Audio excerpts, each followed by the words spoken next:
Welcome Manohar sir. Welcome Manohar sir. Yes, Manoj sir. Yes sir. Namaste. Good morning sir. Good morning. Okay. ಇವತ್ತಿನ ವಿಶೇಷ ಏನು ಅಂತ ಗೊತ್ತಿಲ್ಲ, ಅದನ್ನೆಲ್ಲ ನೀವೇ ಪ್ರಸ್ತುತಪಡಿಸಬೇಕು ಅಂತ ಕೇಳ್ಕೊತಾ ಇದ್ದೀನಿ sir. Thank you sir. Over to you sir. Okay, thank you very much. ಎಲ್ಲರಿಗೂ ನಮಸ್ತೆ. Good morning all leaders and partners. ನಮ್ಮೆಲ್ಲ ಒಂದು ಪಾಲುದಾರರಿಗೆ ಅಂದ್ರೆ ಪಾರ್ಟ್ನರ್ಸ್ ಗಳಿಗೆ ತುಂಬ ಹೃದಯಗಳಿಂದ ವಂದಿಸ್ಕೊಂಡು ಈ ಒಂದು ಸೆಕ್ಷನ್ ಬರ್ತಾ ಇದೀನಿ. ಅದೇ ತರ ತುಂಬಾ ಚೆನ್ನಾಗಿ ನನ್ನ ಪರಿಚಯ ಮಾಡ್ಕೊಂಡಿದ್ದೆ ಗೋವಿಂದರಾಜ್ ಸರ್ ಕೂಡ ಕೃತಜ್ಞತೆಗಳು. Thank you very much Govindaraj sir.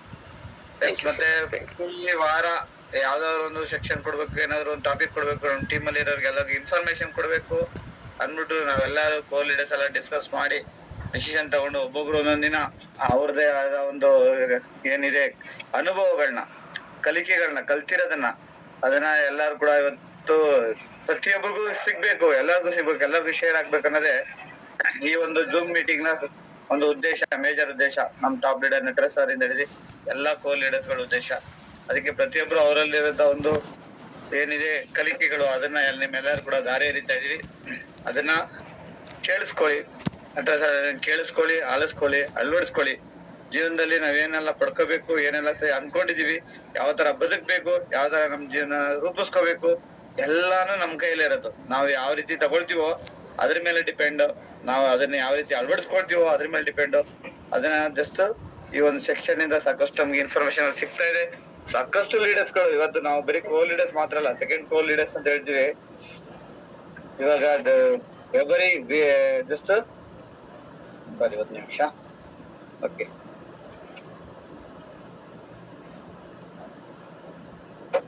Okay, screen correct ಆಗಿ ಬರ್ತಾ ಇದೆಯಾ?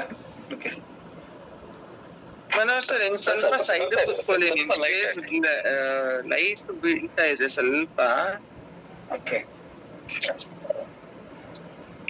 ನಿಮ್ಮ ಮುಖದ ನೇರದಲ್ಲೇ ಬೀಳ್ತಾ ಇದೆ ಸರ್. ಸ್ವಲ್ಪ ಸ್ವಲ್ಪ ಹಂಗೆ ಬೀಳ್ತಾ ಇದೆ. ನೀವು ಈ ಕಡೆ ಸೈಡ್, ಈ ಸೈಡ್ ಟುವರ್ಡ್ಸ್ ಯುವರ್ ಲೆಫ್ಟ್. ನೀವು ಪೋರ್ಷನ್ ಚೇಂಜ್ ಮಾಡ್ಕೊಂಡ್ರೆ ಸರಿ ಆಗ್ಬೋದು ಅನ್ಸುತ್ತೆ. ಏನೋ ಈಗ ಇನ್ನು ಡಾರ್ಕ್ ಆಯ್ತು ಸರ್, ಬ್ಲಾಕ್ ಆಯ್ತು. ಓಕೆ, ಎಸ್, ಖಂಡಿತ ಇಲ್ಲಿ better. Yes, thank you Savita, thank you rich. Yes, ಖಂಡಿತ ಇವತ್ತೇನಂದ್ರೆ ಪ್ರತಿಯೊಂದು ಏನಂದ್ರೆ ನಾವು ಕಲಿಕೆ ಇಂಪಾರ್ಟೆಂಟ್ ಕೊಡ್ತಿದೀವಿ. ಸಾಕಷ್ಟು ಬೆಳಗ್ಗೆನೆ ಝೂಮ್ ಮೀಟಿಂಗ್ ಅಲ್ಲಿ ಇಷ್ಟೊಂದು ಜನ ಬಂದ್ಬಿಟ್ಟು ಮಿನಿಮಮ್ ಒಂದು 28 ಜನ ಆಲ್ರೆಡಿ ಬಂದಿದ್ದೀರಾ. ನಿಮ್ಮೆಲ್ಲರ ಕಮಿಟ್ಮೆಂಟ್ಗೆ, ಗ್ರೇಟ್ ಕಮಿಟ್ಮೆಂಟ್ಗೆ first of all hands up. ಈ ಒಂದು ಬೆಳಗ್ಗಿನ ಜಾವದಲ್ಲಿ ನಾನು ಕೂಡ ಏನೋ ತಿಳ್ಕೋಬೇಕು, ಕಲ್ತ್ಕೋಬೇಕು, ಕಲಿಬೇಕು ಅಂದ್ಬಿಟ್ಟು ನೀವೆಲ್ಲ ಒಂದು ಪ್ರಾಮುಖ್ಯತೆ ಕೊಟ್ಟು ಬರ್ತಾ ಇರೋದು, ದಟ್ ಈಸ್ ಗ್ರೇಟ್. ಅದಕ್ಕೆ ಜಸ್ಟ್ ನಾನು ನಿಮ್ಮೆಲ್ಲರೂ ಕೂಡ ತುಂಬ ಹೃದಯಗಳಿಂದ ಓಕೆ ಎಲ್ಲರಿಗೂ ವೆಲ್ಕಮ್ ಮಾಡ್ತಾ ಇದೀನಿ. ಎಸ್ ಫ್ರೆಂಡ್ಸ್, ಗೋವಿಂದರಾಜ್ ಸರ್ ಹೇಳಿದಂಗೆ ನಿನ್ನೆ ಎಲ್ಲರೂ ಕೂಡ ಜಸ್ಟ್ ಒಂದು ಡ್ರೀಮ್ ಕನ್ಸಿಟ್ಕೊಳ್ತು. ಎಲ್ಲ ಮಲೇಷ್ಯಾದಲ್ಲಿ ಯಾವ ರೀತಿ ಲೀಡರ್ಸ್ ಗಳಿಗೆ ಎಂಜಾಯ್ ಮಾಡ್ತಿದ್ದಾರೆ. ನಮ್ ನಟರಾಜ್ ಸರ್ ಪೂರ್ತಿ ಹೋಟೆಲ್ ನಿಂದ ಹಿಡಿದು ಅವ್ರು ಎಂಜಾಯ್ ಮಾಡ್ತಿರೋದು, ಅವ್ರ food items, Ramalakshmi madam, Rajamma madam ಅವರೆಲ್ಲ ಕೂಡ ನಾನು ನೋಡ್ತಾ ಇದ್ದಾಗೆ ನಮ್ಮೆಲ್ಲರಲ್ಲಿ ಒಂಥರ ಹೊಟ್ಟೆ ಒಳಗಡೆ ಒಂಥರ ಜಲಸ್. ಎಸ್, ಅಯ್ಯೋ ನಾನಲ್ಲಿ ಇಲ್ವಲ್ಲಪ್ಪ, ನಾನಲ್ಲಿ ಹೋಗ್ಲಿಲ್ಲ ಅಂದ್ರೆ ಜಸ್ಟ್ ಹೊಟ್ಟೆ ಕಿಚ್ಚಲ್ಲ, ಆದ್ರೆ ಜಸ್ಟ್ ನಾನಲ್ಲಿ ಇಲ್ವಲ್ಲ, ನಾನು ಹೋಗ್ಲಿಲ್ಲ, ನನಗ್ ಸಿಗ್ಲಿಲ್ವಲ್ಲ ಅನ್ನೋದು ಎಲ್ಲರಲ್ಲೂ ಬಂದಿರುತ್ತೆ. ಎಸ್, ಖಂಡಿತ ನಮ್ಗೆ ಅದು ಬರ್ಬೇಕು. ನೆನ್ನೆ ತೋರಿಸಿದ ಉದ್ದೇಶ ಏನಪ್ಪ ಅಂದ್ರೆ ಅವರು ನಾವು ಕೂಡ ಅಂತ ಆ ಜಾಗಕ್ಕೆ ಹೋಗ್ಬೇಕು, ನಾವು ಅದನ್ನ ಅನುಭವಿಸ್ಬೇಕು, ನಮ್ ಲೀಡರ್ಸ್ ಸಿಕ್ಕಿರೋದು ನಮಗೂ ಕೊಡಿಸ್ಬೇಕು ಅನ್ನೋದು ಲೀಡರ್ಸ್ ಗಳನ್ನ ಉದ್ದೇಶ. ಅದನ್ನೆಲ್ಲ ನೋಡಿದ ತುಂಬಾ ಖುಷಿಯಾಗಿ ಒಂದು ಖುಷಿ ಆಯ್ತು ನಮ್ಗೆ ಕೂಡ. ಎಸ್, ಆಲ್ರೆಡಿ ಈ ಕಂಟ್ರೀಸ್ ಎಲ್ಲ ನಾವು ಹೋಗಿ ಬಂದಿರೋದು. ಮಲೇಷ್ಯಾಗೆ ನಾನು ಮಿಸ್ಸಸ್ ನ ಕಳ್ಸಿಕೊಟ್ಟಿದ್ದೆ, ಅವ್ರು ಕೂಡ ಹೋಗಿ ತುಂಬಾ ಎಂಜಾಯ್ಮೆಂಟ್ ಮಾಡ್ಕೊಂಡಿದ್ರು. ನೆನ್ನೆಲ್ಲ ನೋಡ್ಕೊಂಡು ಫೋಟೋಸ್ ಗಳೆಲ್ಲ ಕಳಿಸಿದ್ರು. ಫೋಟೋಸ್ ನೋಡ್ಕೊಂಡು ನಾನು ಇಲ್ಲಿ ನಿಂತ್ಕೊಂಡಿದ್ದೆ, Venkatesh sir, Mrs Sujatha madam, ಮತ್ತೆ ಸಾಕಷ್ಟು ಲೀಡರ್ಸ್ ಗಳು ಹೋಗಿದ್ರು. ಲೇಡೀಸ್ ಗಳಿಗೆ ಅವ್ರೆಲ್ಲ ಹೇಳ್ತಿದ್ರು, ನೋಡಿ ಈ ಜಾಗದಲ್ಲಿ ನಾನು ಹೋಗಿದ್ದೆ, ನಾನು ಫೋಟೋ ಇಟ್ಕೊಂಡಿದ್ದೆ ಅಂತ ಅವ್ರು ಮೆಮೊರಿ ಮತ್ತೆ ಅದನ್ನ ಜ್ಞಾಪಿಸ್ಕೊಳ್ತಾ ಇದ್ರು. ಆತರ ಒಂದು ಡ್ರೀಮ್, ಕನ್ಸು ಅಂತ ಲಕ್ಸುರಿ ಲೈಫ್, ಜೀವನ ಅಂದ್ರೆ ಏನ್, ಲಕ್ಸುರಿ ಅಂದ್ರೆ ಏನಂತ ನಮ್ ಮೋದಿಗೆ ತೋರಿಸ್ಕೊಡ್ತಾ ಇದೆ. ಈ ಹೊರಗಡೆ ಎಲ್ಲೂ ಸಾಧ್ಯ ಇಲ್ಲ. ಹೊರಗಡೆ ಎಷ್ಟೋ ಕಷ್ಟ ಪಡ್ತೀವಿ, ಎಷ್ಟೋ ಕೆಳಗಡೆ ಕೆಲಸ ಮಾಡ್ತಿರ್ತೀವಿ, ಬಿಸ್ನೆಸ್ ಮಾಡ್ತಿರ್ತೀವಿ. ಅಲ್ಲಿ ಇನ್ಕಮ್ ಅರ್ನ್ ಮಾಡ್ತಿರ್ತೀವಿ ಹೊರತು ನಮ್ ಲೈಫ್ ನ ಎಂಜಾಯ್ ಮಾಡ್ತಾ ಇರಲ್ಲ, ಜೀವನನ ಅನುಭವಿಸ್ತಾ ಇರಲ್ಲ. ಅದನ್ನ ಮೋದಿ ಕೇರ್ ಕೊಡ್ತಾ ಇದೆ. ಅದಕ್ಕೆ ಫಸ್ಟ್ ಮೋದಿ ಕೇರ್ಗೆ ಮತ್ತೆ ನಮ್ಮ ಸಮೀರ್ ಮೋದಿ ಸಾರಿಗೆ ಫಸ್ಟ್ ಹ್ಯಾಟ್ಸ್ ಆಫ್. ಖಂಡಿತ ಅವ್ರಿಗೆ ಕೃತಜ್ಞತೆಗಳು ಹೇಳೋಣ ಈ ಒಂದು ಅವಕಾಶನ ಕಲ್ಪಿಸ್ಕೊಟ್ಟಿದ್ದಕ್ಕೆ. ಫ್ರೆಂಡ್ಸ್, ಇವತ್ತಿನ ಟಾಪಿಕ್ ಏನ್ ಕೊಡ್ಬೋದು? ಜಸ್ಟ್ ಲಾಸ್ಟ್ ಸೋಮವಾರ ಶೇರಿಂಗ್ ಇತ್ತು, ಮಂಗಳವಾರ ಸುನಿಲ್ ಅದ್ಭುತವಾಗಿ ಪರಿವರ್ತನೆ ಮಾಡಿದ್ರು. ಮೋದಿ ಕೇರ್ ಆಪರ್ಚುನಿಟಿನ ಹೇಗ್ ತೋರಿಸ್ಬೇಕು, ಹೇಗೆ ಅವ್ರಿಗೆ ಅರ್ಥ ಮಾಡಿಸ್ಬೇಕು, ಕಂಪ್ನಿ ಬ್ಯಾಕ್ ಗ್ರೌಂಡ್ ಇಂದ ಹಿಡಿದು ಇನ್ಕಮ್ ಪ್ಲಾನ್ ಇಂದ ಹಿಡಿದು ಜಸ್ಟ್ ಏನೆಲ್ಲ ಸಿಗತ್ತೆ, ಇದ್ರಲ್ಲಿ ಹೆಂಗ್ ದುಡ್ಡು ಬರುತ್ತೆ ಎಲ್ಲಾನು ನಮ್ ಪ್ಲಾನ್ ಪ್ರೆಸೆಂಟೇಶನ್ ಅಲ್ಲಿ ಅಂದ್ರೆ ಪರಿವರ್ತನೆದಲ್ಲಿ ಆ ಪ್ಲಾನ್ ನ ತುಂಬಾ ವಂಡರ್ಫುಲ್ ಆಗಿ ನಿನ್ನೆ ಎಕ್ಸ್ಪ್ಲೇನ್ ಮಾಡಿದ್ರು. ಇವತ್ತಿನ ಸೆಕ್ಷನ್ ಏನು, ಮನುಷ್ಯನಿಗೆ ಜೀವನದಲ್ಲಿ ಪ್ರತಿಯೊಬ್ರು ನಮ್ಮಂತ ಸಾಮಾನ್ಯ ವ್ಯಕ್ತಿಗಳಿಗೆ, middle class and upper middle class ಇರೋಂತ ವ್ಯಕ್ತಿಗಳಿಗೆ ಸಾಕಷ್ಟು ಜೀವನದಲ್ಲಿ ತುಂಬುವಾಗ ತುಂಬಾ ಇಂಪಾರ್ಟೆಂಟ್ ಜೀವನದ ಅಗತ್ಯಗಳು ಮತ್ತೆ ಅವಶ್ಯಕತೆಗಳು. ಬರೀ ಅಗತ್ಯ ಮಾತ್ರ ಅಲ್ಲ, ಅವಶ್ಯಕತೆಗಳು ಬೇಕೇ ಬೇಕು ಅನ್ನೋದು ಏನಂತ ತಿಳ್ಕೊಂಡು ಹೋಗೋಣ. ಫಸ್ಟ್ ಅಂದ್ರೆ ಯಾರೆಲ್ಲ ಪೆನ್ನು ಪೇಪರ್ ಇಟ್ಕೊಂಡಿದ್ರ ಪಕ್ಕದಲ್ಲಿ ನೋಟ್ ಮಾಡ್ಕೊಳ್ಳಿ, ತುಂಬಾ ಇಂಪಾರ್ಟೆಂಟ್. ಜಸ್ಟ್ ಯಾಕಂದ್ರೆ ಇದು ಕ್ಯಾಲ್ಕುಲೇಷನ್, ಇವತ್ತು ಕ್ಯಾಲ್ಕುಲೇಷನ್ ಮಾಡ್ಕೋಬೇಕು ನಾವು ಜೀವನದಲ್ಲಿ ಏನ್ ಮಾಡ್ಬೇಕು, ಎಷ್ಟು ನಮ್ಗೆ ಅವಶ್ಯಕತೆ ಇದೆ, ಅಗತ್ಯಗಳು ಏನೇನಿದೆ, ಅವಶ್ಯಕತೆಗಳು ಏನಿದೆ, ಎರಡು ಕೂಡ ತುಂಬಾನೇ ಇಂಪಾರ್ಟೆಂಟ್. ಅಗತ್ಯಗಳು ಅಂದ್ರೆ ಜಸ್ಟ್ ಅವಶ್ಯಕತೆಗಳು ಏನಿದೆ ಫಸ್ಟ್ ಎಲ್ಲ ಕೂಡ. ಇವಾಗ ನಾವೆಲ್ಲ ಕೂಡ ಬೆಂಗಳೂರಿನಲ್ಲಿ ಇದೀವಿ, ಹೊರಗಡೆ ಸಾಕಷ್ಟು ಜನ ಇದ್ದಾರೆ. ಈ ಬೆಂಗಳೂರಿನಲ್ಲಿರೋರ್ಗೆ ಏನಂದ್ರೆ ಸಾಕಷ್ಟು ಬಾಡಿಗೆ ಮನೆಯಲ್ಲಿ, ಲೀಸ್ ಮನೆಗಳಲ್ಲಿ ಇರ್ತೀವಿ. ನಮ್ಗೆ ಮೊದ್ಲು ಅಲ್ಲಿ ಡ್ರೀಮ್ ಅಂತ ಇರೋದೇನಪ್ಪ ಅಂದ್ರೆ ಹೇಗಾದ್ರೂ ಮಾಡಿ ನಂದು ಒಂದು ಸೂರು ಇರ್ಬೇಕು, ಒಂದು ನಂದು ಅಂತ ಸ್ವಂತ ಮನೆ ಇರ್ಬೇಕು, ಹೇಗಾದ್ರೂ ಮಾಡಿ ಒಂದು ಸೈಟ್ ತಗೊಂಡು ಒಂದ್ ಮನೆ ಕಟ್ಕೋಬೇಕು. ಇದು ಒಂದು ದೊಡ್ಡ ಡ್ರೀಮ್, ದೊಡ್ಡ ಅಚೀವ್ಮೆಂಟ್ ಅಂತಾನು ಹೇಳ್ಬೋದು. ಇದನ್ನ ಯಾರಾದ್ರೂ ಒಬ್ರು ಮನೆ ಕಟ್ಕೊಬಿಟ್ರೆ ನನ್ ಮನೆ ಕಟ್ಟಿದೀವಿ ಅನ್ನೋದು ಎಷ್ಟು ಪ್ರೌಡ್ ಇರುತ್ತೆ ಅಂದ್ರೆ ಅಷ್ಟು ದೊಡ್ಡ ಒಂದು ಏನೋ ಒಂದು ದೊಡ್ಡ ಸಾಧನೆ, ಅಚೀವ್ಮೆಂಟ್ ಮಾಡೋದಷ್ಟು ಅಷ್ಟು ಇಂಪಾರ್ಟೆಂಟ್ ನಮ್ಗೆ ಲೈಫ್ ಅಲ್ಲಿ ಮನೆ ಅನ್ನೋದು.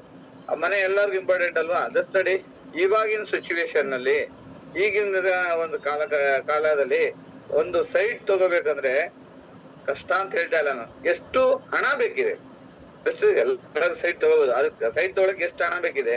ಒಂದ್ ಸೈಟ್ ಪರ್ಚೇಸ್ ಮಾಡ್ಬೇಕಂದ್ರೆ ಸಿಟಿ ಒಳಗಡೆ ನಾವು ಒಂದ್ ಸ್ಕ್ವೇರ್ ಫೀಟ್ ಬೆಲೆ ಕೇಳ್ತಿದಾಗ್ಲೇ ನಾವು ಶಾಕ್ ಆಗ್ತೀವಿ. ಅಯ್ಯೋ, ಅದ್ರ ಕ್ಯಾಲ್ಕುಲೇಟ್ ಮಾಡಿದಾಗ ಒಂದ್ 30-40 ಸೈಟ್ ಅಂದ್ರೆ 20-30 ಸೈಟ್, ಒಂದು ಆ ಸೈಟ್ ತಗೊಳಕ್ ಕೂಡ ತುಂಬಾ ದುಬಾರಿ ಆಗಿದೆ ಸರ್. ಈಗ ಜಸ್ಟ್ ಅಲ್ಲಿ ಅಟ್ಲೀಸ್ಟ್ ರೂರಲ್ ಇದೆ. ಈಗ ಬ್ಯಾಂಗ್ಳೂರ್ ಸುತ್ತಮುತ್ತ ಹೋಗಿ ಎಲ್ಲಾದ್ರೂ ಮನೆ ಇದಾವೆ. ಎಕ್ಸಾಂಪಲ್ ನಾನು ಈಗ ಬನ್ನಾರ್ಘಟ್ಟಕ್ಕೆ ಬಂದಿದ್ದೀನಿ, ಬನ್ನಾರ್ಘಟ್ಟದಿಂದ ಸ್ವಲ್ಪ ದೂರ ಜಿಗಣಿ ರೋಡ್ ಅಲ್ಲಿ ಅಲ್ಲಿ ಮನೆ ಮಾಡ್ಕೊಂಡು ಅಲ್ಲಿದ್ದೀನಿ. ಜಸ್ಟ್ ಅಲ್ಲಿ ಸರೌಂಡಿಂಗ್ ಸಾಕಷ್ಟು ಲೇಔಟ್ ಗಳಾಗ್ತಿದೆ, ಸಾಕಷ್ಟು ಸೈಟ್ ಗಳಾಗ್ತಿದೆ. ಅಲ್ಲಿ ಒಳಗಡೆ ಇಂಟೀರಿಯರ್ ಇಂಡಿಯಾ ಒಳಗಡೆ ಜಸ್ಟ್ ಅಂದ್ರೆ ಮೈನ್ ರೋಡ್ ಗಳಲ್ಲ, ಮುಂದೆ ಅಲ್ಲ, ಕಮರ್ಷಿಯಲ್ ಪ್ಲೇಸ್ ಗಳಲ್ಲ, ಇಂಟೀರಿಯರ್ ಒಳಗಡೆ ಮಿನಿಮಮ್ ಅಂದ್ರೆ ಒಂದ್ ಸ್ಕ್ವೇರ್ ಫೀಟ್ ಬೆಲೆ 3000 ಇದೆ. 3000 ಅಂದ್ರೆ ಜಸ್ಟ್ ಅಂದ್ರೆ 30-40 ಸೈಟ್ಗೆ ಮ್ಯಾಕ್ಸಿಮಮ್ ಹೇಗೆ ಆಗ್ಲಿ ನಮ್ಗೆ ಒಂದು 36 ಲಕ್ಷ ಬೇಕು. 36 lakhs ಬರ್ಕೊಳ್ಳಿ. ಇದನ್ನ ಬರಿಗವ್ರು ಇದ್ರೆ ಬರ್ಕೊಳ್ಳಿ. ಯಾಕಂದ್ರೆ ಜಸ್ಟ್ 36 ಲಕ್ಷ ನಮಗ್ ಬೇಕು ಒಂದ್ ಸೈಟ್ ತಗೊಳ್ಳಿ. ಅಟ್ಲೀಸ್ಟ್ ನಂಗೆ ಫುಲ್ ಸೈಟ್ ಬೇಡಪ್ಪ, ಅಟ್ಲೀಸ್ಟ್ ಒಂದು ಹಾಫ್ ಸೈಟ್ ಆದ್ರೂ ಮಾಡ್ಕೊಳ್ಳೋಣ ಅಂದ್ರೆ ಹಾಫ್ ಸೈಟ್ ಕೂಡ ನಮ್ಗೆ 18 ಲಕ್ಷ ಅವಶ್ಯಕತೆ ಇದೆ ಸರ್. ಖಂಡಿತ ಜಸ್ಟ್ ಅಂದ್ರೆ ಈಗ ಸೈಟ್ ತಗೊಂಡು ಸೈಟ್ ಹೇಗಾದ್ರೂ ಮಾಡಿ ಕಷ್ಟಪಟ್ಟು ಒಂದು 18 ಲಕ್ಷ ಅಥವಾ 35 ಲಕ್ಷ ಕೊಟ್ಟು 30-40 ಒಂದು 20-30 ಸೈಟ್ ನ ತಗೊಂಡು ಆ 20-30 ಸೈಟ್ ಅಲ್ಲಿ ಮನೆ ಕಟ್ಸ್ಬೇಕು. ಮನೆ ಕಟ್ಬೇಕಂದ್ರೆ ನಾನು ಎಲ್ಲ ಹೇಳ್ತಿರೋದು ಮ್ಯಾಕ್ಸಿಮಮ್ ಅಲ್ಲ, ಲಕ್ಸುರಿ ಅಂದ್ರೆ ಜಸ್ಟ್ ಕೋಟಿ ಗಟ್ಲೆ ಖರ್ಚು ಮಾಡಿ ಮನೆ ಕಟ್ಬೋದು. ಅದೇ ನಾನು ಜಸ್ಟ್ ನಾವು ವಾಸ ಮಾಡ್ಲಿಕ್ಕೆ ಒಂದು ಫ್ಲೋರ್ಗೆ ಮನೆ ಬೇಕಾದ್ರೆ ಏನೆಲ್ಲ ಬೇಕು ಅಂತ ತಿಳಿಸ್ಕೊಡ್ತಾ ಇರ್ತೀನಿ. ಆ ಮನೆ ಕಟ್ಲಿಕ್ಕೆ ಎಷ್ಟು ಬೇಕು ನಮ್ಗೆ? ಒಂದು ಅಟ್ಲೀಸ್ಟ್ 30-40 ಸೈಟ್ ಅಲ್ಲಿ ಮನೆ ಕಟ್ಬೇಕಂದ್ರೆ ಒಂದ್ ಫ್ಲೋರ್ ಮಾಡಿ ಮೇಲ್ಗಡೆ ಒಂದು ರೂಮ್ ಮಾಡ್ಬೇಕಂತ ಕೂಡ ನಮ್ಗೆ ಮಿನಿಮಮ್ 30 lakhs ಬೇಕೇ ಬೇಕು. 30 lakhs ಗಿನ ಕಡಿಮೆ ಒಂದು ಒಳ್ಳೆ ಮನೆ ಕಟ್ಟಕ್ ಸಾಧ್ಯನೇ ಇಲ್ಲ. ಅದ್ರಲ್ಲಿ ಜಸ್ಟ್ ಆ ಸೈಡ್ ಇಲ್ಲ, ಆ ಸೈಡ್ ಕಟ್ತೀನಿ ಅಂದ್ರೆ ಕಾಂಪ್ರಮೈಸ್ ಆಗಿಲ್ಲ ಅಂದ್ರೆ ಎಷ್ಟು ಬೇಕಾದ್ರೆ ಕಾಂಪ್ರಮೈಸ್ ಆಗಿ ಇರೋದ್ರಲ್ಲಿ ಅಡ್ಜಸ್ಟ್ ಮಾಡ್ಕೊಂಡು ಜಾಸ್ತಿ ಸಾಲಕ್ಕೆ ಹೋಗ್ಬಾರ್ದು ಅಂತ ಮಾಡಿದ್ರು ಕೂಡ 20-25 ಲಕ್ಷ ಬೇಕೇ ಬೇಕು. ಅಂದ್ರೆ ಜಸ್ಟ್ ಒಂದು 30-40 ಸೈಟ್ ಆದ್ರೆ 30 ಲಕ್ಷ 30 ಎಬೋ ಬೇಕು. ಆದ್ರೆ ಜಸ್ಟ್ ಹಾಫ್ ಸೈಟ್ ಆದ್ರೆ 25-30 ಲಕ್ಷ ಅಂತ ಅವಶ್ಯಕತೆ ಇದೆ. ಈಗ ಗೋವಿಂದ್ರ ಸರ್ ಮನೆ ಕಟ್ಟಿದ್ದಾರೆ, ಅವ್ರಿಗೆ ಗೊತ್ತಿರೋದು ಎಷ್ಟು ಖರ್ಚಾಗಿದೆ ಅಂತ. ಅದು ಊರ್ ಕಡೆ, ಬೆಂಗಳೂರು ಸಿಟಿಯಲ್ಲ, ಊರ್ ಕಡೆನೆ ಎಷ್ಟು ಖರ್ಚಾಗಿದೆ ಅಂತ ಅವ್ರು ಲಾಸ್ಟ್ ಅಲ್ಲಿ ಕೇಳೋಣ ಎಷ್ಟು ಖರ್ಚಾಯ್ತಾರಂತ ಹೇಳಿದ. ಆದ್ರ ನೆಕ್ಸ್ಟ್ ಮನೆ ಕಟ್ಬಿಟ್ರೆ ಸಾಕ. ಈಗ ಜಸ್ಟ್ ಸೈಟ್ಗೆ 36 lakhs ಬೇಕು, ಮನೆ ಕಟ್ಟಕ್ಕೆ ಒಂದ್ 30 ಲಕ್ಷ ಅಂದ್ರೆ 65 ಲಕ್ಷ ನಮ್ ಬಜೆಟ್ ಮನೆ ಕಟ್ಲಿಕ್ಕೆ. ಅಂದ್ರೆ ಜಸ್ಟ್ ಅದೇ ಈಗ 30 ಹಾಫ್ ಸೈಟ್ ಆದ್ರೆ ಒಂದು 40 ಲಕ್ಷ ಬಜೆಟ್. ಅದ್ರ ಜೊತೆಲಿ ಒಳಗಡೆ ನಾವು ಮನೆ ಹೋಗ್ಬೇಕಂದ್ರೆ ನಮ್ಗೆ ಫರ್ನಿಚರ್ಸ್ ಬೇಡವಾ? ಫರ್ನಿಚರ್ಸ್ ಬೇಕು. ಏನೆಲ್ಲ ಫರ್ನಿಚರ್ಸ್ ಬೇಕು? ಸೋಫಾ ಬೇಕು, ಟಿವಿ ಬೇಕು, ಜಸ್ಟ್ ಅದೇ ತರ ವಾಷಿಂಗ್ ಮೆಷಿನ್ ಬೇಕು, ಫ್ರಿಡ್ಜ್ ಬೇಕು. ಇದಕ್ಕೆಲ್ಲ ಜಸ್ಟ್ ಸಿಂಪಲ್ ಕಡಿಮೆ 1 ಲಕ್ಷಕ್ಕೆ ಫ್ರಿಡ್ಜ್ ಇದೆ, 1 ಲಕ್ಷಕ್ಕೆ ಟಿವಿ ಇದೆ. ಅಷ್ಟೆಲ್ಲ ಬೇಡ. ನಮ್ಮ ಒಂದು ಮಿಡಲ್ ಕ್ಲಾಸ್ ಲೆಕ್ಕಕ್ಕೆ ನಾವು ಕಡಿಮೆ ರೇಂಜ್ ಅಲ್ಲಿ ಲೆಕ್ಕ ತಗೊಂಡ್ರೆ ನಮ್ಗೆ ಮಿನಿಮಮ್ 2 ಲಕ್ಷ ಬೇಡವಾ? 2 ಲಕ್ಷ ಬೇಕಾಗದ ಅವಶ್ಯಕತೆ ಆಗತ್ತೆ. ಅದು ಜಸ್ಟ್ ಈಗಿನ ಕಾಲದಲ್ಲಿ ವಿದ್ಯಾಭ್ಯಾಸ. ಮಕ್ಕಳು ಇವತ್ತು ಎಲ್ಲರೂ ಒಂದೊಂದ್ ಮಗುನೇ ಸಾಕು ಅನ್ನೋ ಸ್ಟೇಜ್ ಬಂದ್ರು. ಯಾಕೆಂದ್ರೆ ಮಗು ಇನ್ನೊಂದ್ ಮಗುನ ಎತ್ಕೊಳ್ಳೋಕೆ ಸಾಕಷ್ಟು ಕೆಪಾಸಿಟಿ ಅನ್ನೋದು. ಆ ಮಗುನ ಓದಿಸ್ಬೇಕು, ಎಜುಕೇಶನ್ ಕೊಡಿಸ್ಬೇಕಂದ್ರೆ ಎಷ್ಟು ದುಬಾರಿ. ಆ ಎಜುಕೇಶನ್ ನೆನ್ಸ್ಕೊಂಡ್ರೆ ಭಯ ಆಗತ್ತೆ. ಮಕ್ಕಳನ್ನ ಹೆಂಗೋ ಜಸ್ಟ್ ನಾವು 2 ಮಕ್ಕಳನ್ನ ಜಸ್ಟ್ ಜನ್ಮ ಕೊಡ್ಬೋದು 2 ಮಕ್ಕಳಿಗೆ. ಆ ಮಕ್ಕಳನ್ನ ಜಸ್ಟ್ ಹೇಗಾದ್ರೂ ಮಾಡಿ ಕಷ್ಟಪಟ್ಟು ನಾವು ತಿನ್ನೋದನ್ನ ಅವರು ತಿನ್ಸಿ ಸಾಕ್ಬೋದು. ಆದ್ರೆ ಅವ್ರಿಗೆ ಒಂದು ವಿದ್ಯಾಭ್ಯಾಸ ಕೊಡಿಸ್ಬೇಕಂದ್ರೆ ಎಷ್ಟು ಬಿಗ್ಗೆಸ್ಟ್ ಚಾಲೆಂಜ್. ಇವತ್ತು ಬಿಗ್ಗೆಸ್ಟ್ ಚಾಲೆಂಜ್.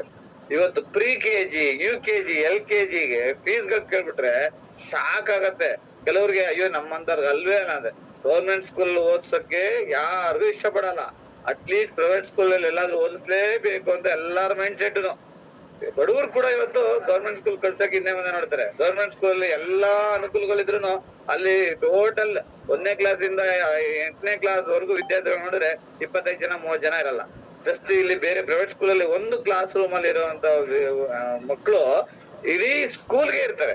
ಅಂದ್ರೆ ಜಸ್ಟ್ ಗೌರ್ಮೆಂಟ್ ಸ್ಕೂಲ್ ನಲ್ಲಿ ಎಷ್ಟು ಜನ ಓದಿಸ್ತಾ ಇಲ್ಲ. ಫ್ರೀ ಎಜುಕೇಶನ್ ಸಿಗ್ತಾ ಇದೆ, ಅಲ್ಲೂ ಕೂಡ ಒಳ್ಳೆ ಎಜುಕೇಶನ್ ಸಿಗ್ತಾ ಇದೆ. ಗೌರ್ಮೆಂಟ್ ಸ್ಕೂಲ್ ಅಷ್ಟೇನು ಕೀಳಲ್ಲ, ಕಂಡಮಲ್ಲ. ಆದ್ರೂ ಕೂಡ ಜಸ್ಟ್ ನಾವು ಅದಕ್ಕೆ ಫೋಕಸ್ ಮಾಡಿದೀವ.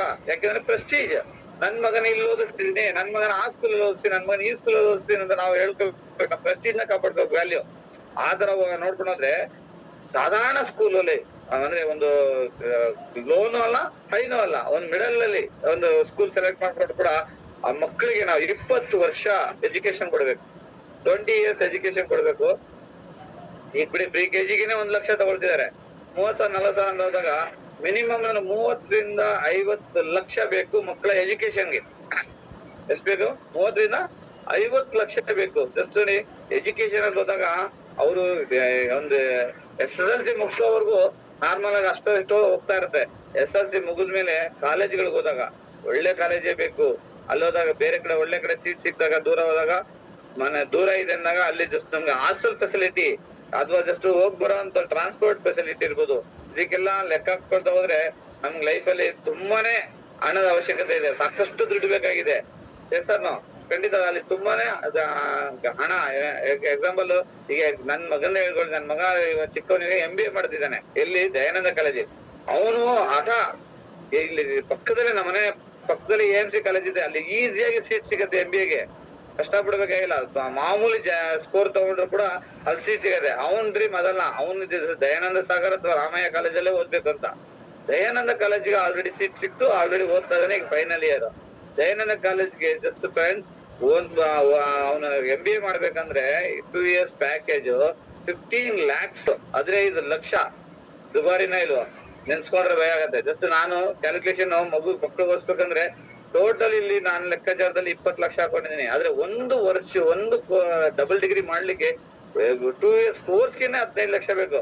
ಬರೀ 15 ಲಕ್ಷ ಫೀಸ್ ಕಟ್ಬಿಟ್ರೆ ಸಾಕ? ಅವ್ರು ಹೋಗೋದು ಬರೋದಕ್ಕೆ ಜಸ್ಟ್ ಅಲ್ಲಿ ಈಗ ಇಲ್ಲಿಂದ ಹೋಗ್ಬೇಕಾದ್ರೆ ನಮ್ಗೆ ಬಸ್ ಕನ್ವೀನ್ಸ್ ಕಷ್ಟ. ಬಸ್ಸಲ್ಲಿ ಹೋದ್ರೆ ಟೈಮ್ ಪ್ರಕಾರ ಹೋಗಲ್ಲ. ಅವನಿಗೆ 50,000 ಕೊಟ್ಬಿಟ್ಟು, ಅಲ್ಲ ಸಾರಿ 1,20,000 ಕೊಟ್ಟು ಏತರ EV ಗಾಡಿ ಕೂಡ ಕೊಡ್ಸಿದ್ದಾಯ್ತು ಅವನಿಗೆ.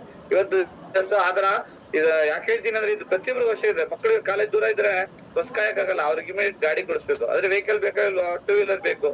2 wheeler ಅವ್ರಿಗೂ ಬೇಕು, ನಮ್ಗೂ ಬೇಕು. ಒಂದ್ ಮನೇಲಿ ನಮ್ಮ ಮಕ್ಕಳಿಗೆ 2 wheeler ಕೊಡ್ತೀವಿ, ನಾವು ಕೊಡ್ತೇವೆ. 2 wheelerಗೆ ಎಷ್ಟು ದುಡ್ಡು ಆಯ್ತು ಅದನ್ನ ಲೆಕ್ಕ ಹಾಕೊಳ್ಳಿ. ಮಕ್ಕಳ ಎಜುಕೇಶನ್ಗೆ 20 ರಿಂದ 30 ಲಕ್ಷ. ನೆಕ್ಸ್ಟ್ ಅವ್ರಿಗೆ ವೆಹಿಕಲ್ 2 wheeler ಅವ್ರಿಗೆ ಮತ್ತೆ ನಾವು ಓಡಾಡಕ್ಕೆ ಮಾಡಕ್ಕೆ ವೆಹಿಕಲ್ ಮ್ಯಾಕ್ಸಿಮಮ್ ಅಂದ್ರೆ ಒಂದು ಮನೇಲಿ 2 ವೆಹಿಕಲ್ ಇದ್ದೇ ಇರುತ್ತೆ. 2 vehiclesಗೆ ಎಷ್ಟು ಬೇಕು? ಮಿನಿಮಮ್ 2 ಲಕ್ಷ ಬೇಕಾಗತ್ತೆ. ವರ್ಕೌಟ್ ಅನ್ಕೊಂಡಿದ್ದೀನಿ ಕೆಲವರೆಲ್ಲ ಕ್ಯಾಲ್ಕುಲೇಷನ್. ಯಾಕೆ ನನಗೆ ಕ್ಯಾಲ್ಕುಲೇಷನ್ ಅಲ್ಲಿ ಸ್ವಲ್ಪ ವೀಕ್. ಲಾಸ್ಟ್ ಅಲ್ಲಿ ಕೇಳ್ತೀನಿ ನಾನು ಎಷ್ಟಾಯ್ತು ಟೋಟಲ್ ಅಂತ. ಅದಾದ್ಮೇಲೆ ನೆಕ್ಸ್ಟ್ ಎಲ್ಲಾರು ಫ್ಯಾಮಿಲಿಯಲ್ಲಿ ಫಸ್ಟ್ ಗಂಡ ಹೆಂಡತಿ ಅದ್ರ ಅಪ್ಪ ಅಮ್ಮ ಇರ್ತಾರೆ. 1-2 ಮಕ್ಳು ಆದ ತಕ್ಷಣ 2 wheeler ಕಡೆ ಗಮನ ಹೋಗುತ್ತೆ, 4 wheeler ಕಡೆ ಗಮನ ತಿರುಗತ್ತೆ. 4 wheeler ಎಲ್ಲಾರ ಮನೇಲಿ ಅವಶ್ಯಕತೆ. ಇವತ್ತು ಯಾರ ಮನೇಲಿ ಕಾರ್ ಇಲ್ಲ? ಪ್ರತಿಯೊಂದು ಮನೇಲೂ ಕಾರ್ ಇದೆ. ಕಾರ್ ಬೇಕೇ ಬೇಕು. ಕಾರ್ ಅವಶ್ಯಕತೆ. ನಾನು ಹೇಳ್ತಾ ಇರೋದು ಅಗತ್ಯವಾಗಿ ಬೇಕಾಗಿರೋದು, ಅವಶ್ಯಕತೆ ಇರೋಂಥದ್ದು. ಬೇಡದರ ಖರ್ಚುಗಳು ಸಿಕ್ಕಾಪಟ್ಟೆ ಇದೆ ಬಿಡಿ, ಅದನ್ನ ಲೆಕ್ಕ ಹಾಕೊಂಡ್ರೆ ಎಷ್ಟೋ ಕೋಟಿಗೆ ಹೋಗ್ಬಿಡ್ತದೆ. ನಾನು ತುಂಬಾ ಇಂಪಾರ್ಟೆಂಟ್ ಜೀವನಕ್ಕೆ ಬೇಕೇ ಬೇಕು ಅನ್ನೋದನ್ನ ಮಾತ್ರ ಹೇಳ್ತಾ ಇದೀನಿ. ಜಸ್ಟ್ ಇದನ್ನ ಇದೆಲ್ಲ ಬೇಕಂದ್ರೆ ಜಸ್ಟ್ ಇದು ಕಾರ್ ತುಂಬಾ ಅವಶ್ಯಕತೆ ಇದೆ. ಯಾಕಂದ್ರೆ ತುಂಬಾ ರೂರಲ್ ಏರಿಯಾದಲ್ಲಿ ಇರೋರಿಗೆ ಅವ್ರಿಗೆಲ್ಲ ಅಂದ್ರೆ ಜಸ್ಟ್ ಸಿಟಿ ಒಳಗಡೆ ಮೆಟ್ರೋದಲ್ಲಿ ಹೋಗ್ಬೋದು ಬರ್ಬೋದು. ಆದ್ರೂ ಕೂಡ ಫ್ಯಾಮಿಲಿ ಆಗಿ ಎಲ್ಲಾದ್ರೂ ಒಂದು ಫಂಕ್ಷನ್ ಹೋಗ್ಬೇಕು, ಒಂದು ಮದುವೆ ಹೋಗ್ಬೇಕು, ಊರ್ಗ್ ಹೋಗ್ಬೇಕಂದ್ರೆ ಅದಕ್ಕೆ ನಮ್ಗೆ ಕಾರ್ ಅವಶ್ಯಕತೆ ಬೇಕೇ ಬೇಕಿದೆ. ಕಾರ್ ಅಂದ್ರೆ ಜಸ್ಟ್ ಇವತ್ತು ಮಿನಿಮಮ್ 2 ಲಕ್ಷ 3 ಲಕ್ಷ ಕಾರ್ ಇತ್ತು ಅವಾಗೆಲ್ಲ. ಈಗ 2 ಲಕ್ಷ 3 ಲಕ್ಷ ಕಾರ್ ಇಲ್ವೇ ಇಲ್ಲ. 5 ಲಕ್ಷ ಕಾರ್ ಇದೆ. 5 ಲಕ್ಷ ಕಾರ್ ಕಡೆ ಯಾರು ತಿರುಗೂ ನೋಡಲ್ಲ ಈಗ.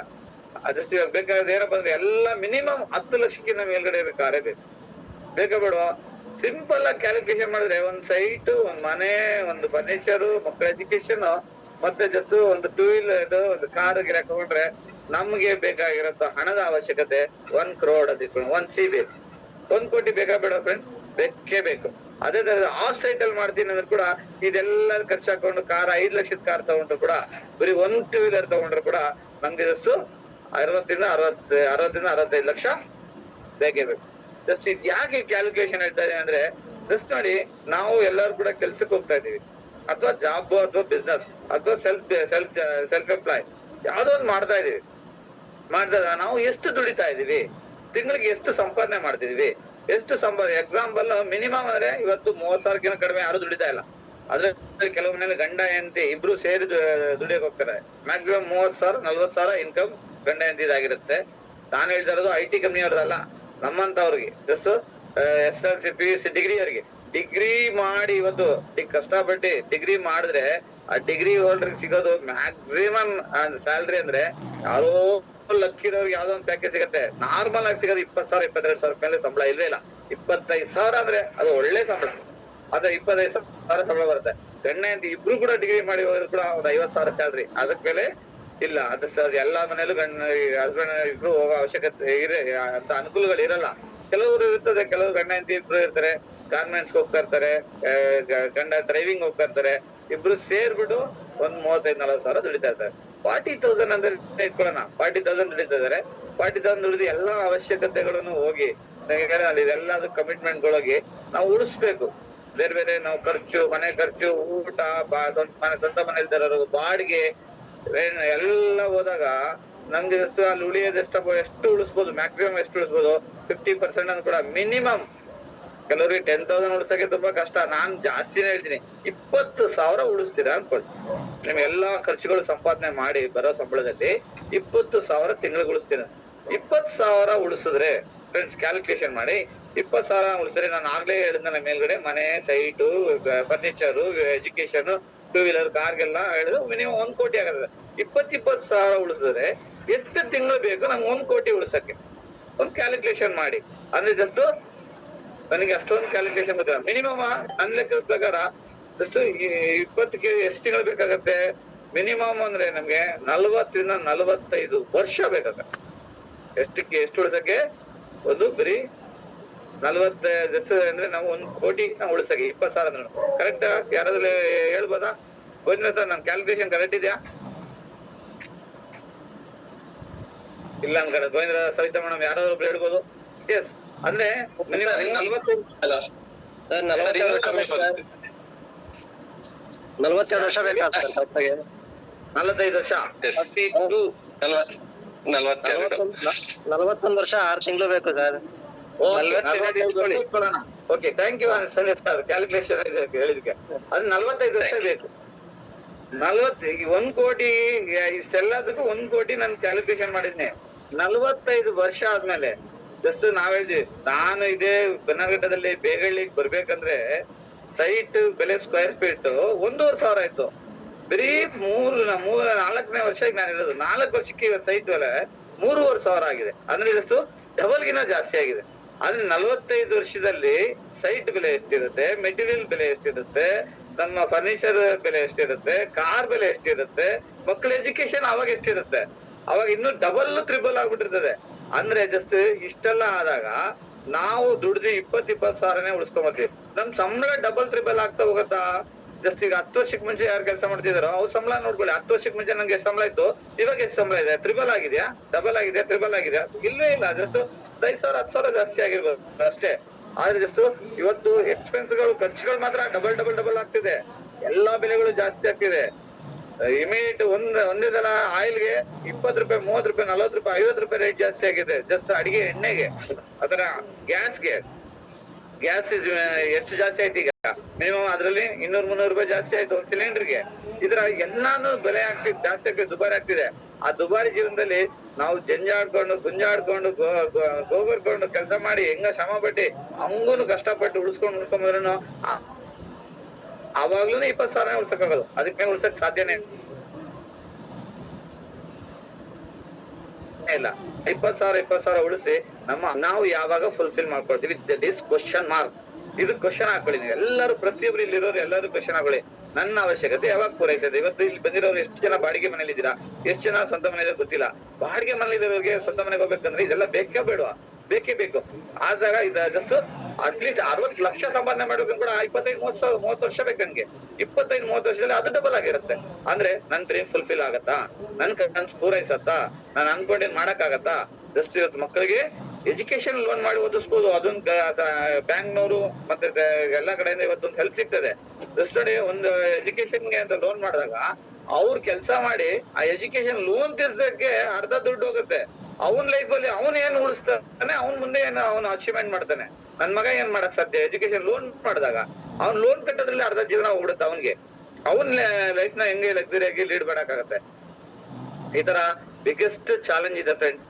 ಎಲ್ಲ ಕಡೆ ಹಣ ಸಂಪಾದನೆ ಮಾಡೋದು ಅಷ್ಟು ಈಸಿ ಅಲ್ಲ. ಆದ್ರೆ ಅವಶ್ಯಕತೆಗಳು ಬೇಕೇ ಬೇಕು, ಅಗತ್ಯಗಳು ಬೇಕೇ ಬೇಕು. ಈ ಬಾಡಿಗೆ ಮನೆಯಲ್ಲಿ ಕಷ್ಟ ಗೊತ್ತಿರುತ್ತೆ. ಈ ಮನೆಯಿಂದ ಆ ಮನೆ ಸಿಕ್ತು 1 ವರ್ಷ 2 ವರ್ಷ 3 ವರ್ಷ ಅದಾದ ತಕ್ಷಣ ಬಾಡಿಗೆ ಜಾಸ್ತಿ ಮಾಡ್ತಾ ಹೋದಾಗ ನಾವು ಮನೆ ಚೇಂಜ್ ಮಾಡ್ತೀವಿ. ಮನೆ ಚೇಂಜ್ ಮಾಡಿದಾಗ ಶಿಫ್ಟ್ ಮಾಡಿದಾಗ ಎಷ್ಟು ಖರ್ಚುಗಳು, ಅಲ್ಲಿ ತಿರ್ಗಿ ಎಷ್ಟು ರಿಸ್ಕ್ಗಳು, ಅಲ್ಲೋಗಿ ತಿರ್ಗಾ ಹೊಂದ್ಕೋಬೇಕು, ಅಡ್ಜಸ್ಟ್ ಆಗ್ಬೇಕಂದ್ರೆ ತಿರ್ಗಾ ಮತ್ತೆ ನಮ್ ಮೆಂಟಲಿ ತುಂಬಾನೇ ಎಷ್ಟು ಕಷ್ಟ. ಇದೆಲ್ಲ ಪ್ರಾಬ್ಲಮ್ಗಳು ಫೇಸ್ ಮಾಡ್ತಾನೆ ಇದೀವಿ.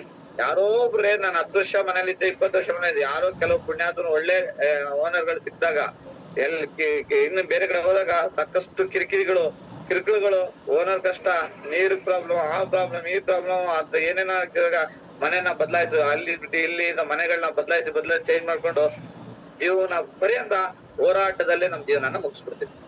ಸರ್ ಒಪ್ಕೊಳ್ತೀರಾ ಎಲ್ಲಾರು? ಇದು ಖಂಡಿತ ಎಲ್ಲರೂ ಒಪ್ಕೊಳ್ಳೋ ವಿಷಯ ಅನ್ಕೊಂಡಿದೀನಿ. ಈ ತರ ಜೀವನದಲ್ಲಿ ನಾವು ಏನು ಸಾಧನೆ ಮಾಡಕ್ಕಾಗಲ್ಲ. ಅವಾಗ ಏನ್ ಮಾಡ್ತೀವಿ? ಕನಸನ್ನ ಮೂಟೆನ ಕಟ್ಟಿ ಒಂದ್ ಕಡೆ ಬಿಸಾಕಿ ನಾವು ಏನೋ ಒಂದಿನ ಹುಟ್ಟಿದೀವಿ, ಬದುಕ್ಬೇಕು, ಜೀವನದಲ್ಲಿ ಏನಾದ್ರು ತಿನ್ಬೇಕು, ಬದುಕ್ಬೇಕು, ಹೊಟ್ಟೆಗೆ ಬಟ್ಟೆಗೆ ಇರಕ್ಕೆ ಸೂರು ಇಷ್ಟಿದ್ರೆ ಸಾಕಪ್ಪ. ಬಾಡಿಗೆ ಮನೆನೋ ಸೀಟ್ ಮನೆನೋ ಯಾವ್ದೋ ಮನೆ ಇದ್ ಬಿಡೋಣ ಅಂತ ಕಾಂಪ್ರಮೈಸ್ ಆಗ್ಬಿಟ್ಟು ನಮ್ ಜೀವನದಲ್ಲಿ ಎಲ್ಲಾ ಕನಸುಗಳು ಬೂದಿಯಲ್ಲಿ ಮುಚ್ಚಿಬಿಡ್ತೀವಿ.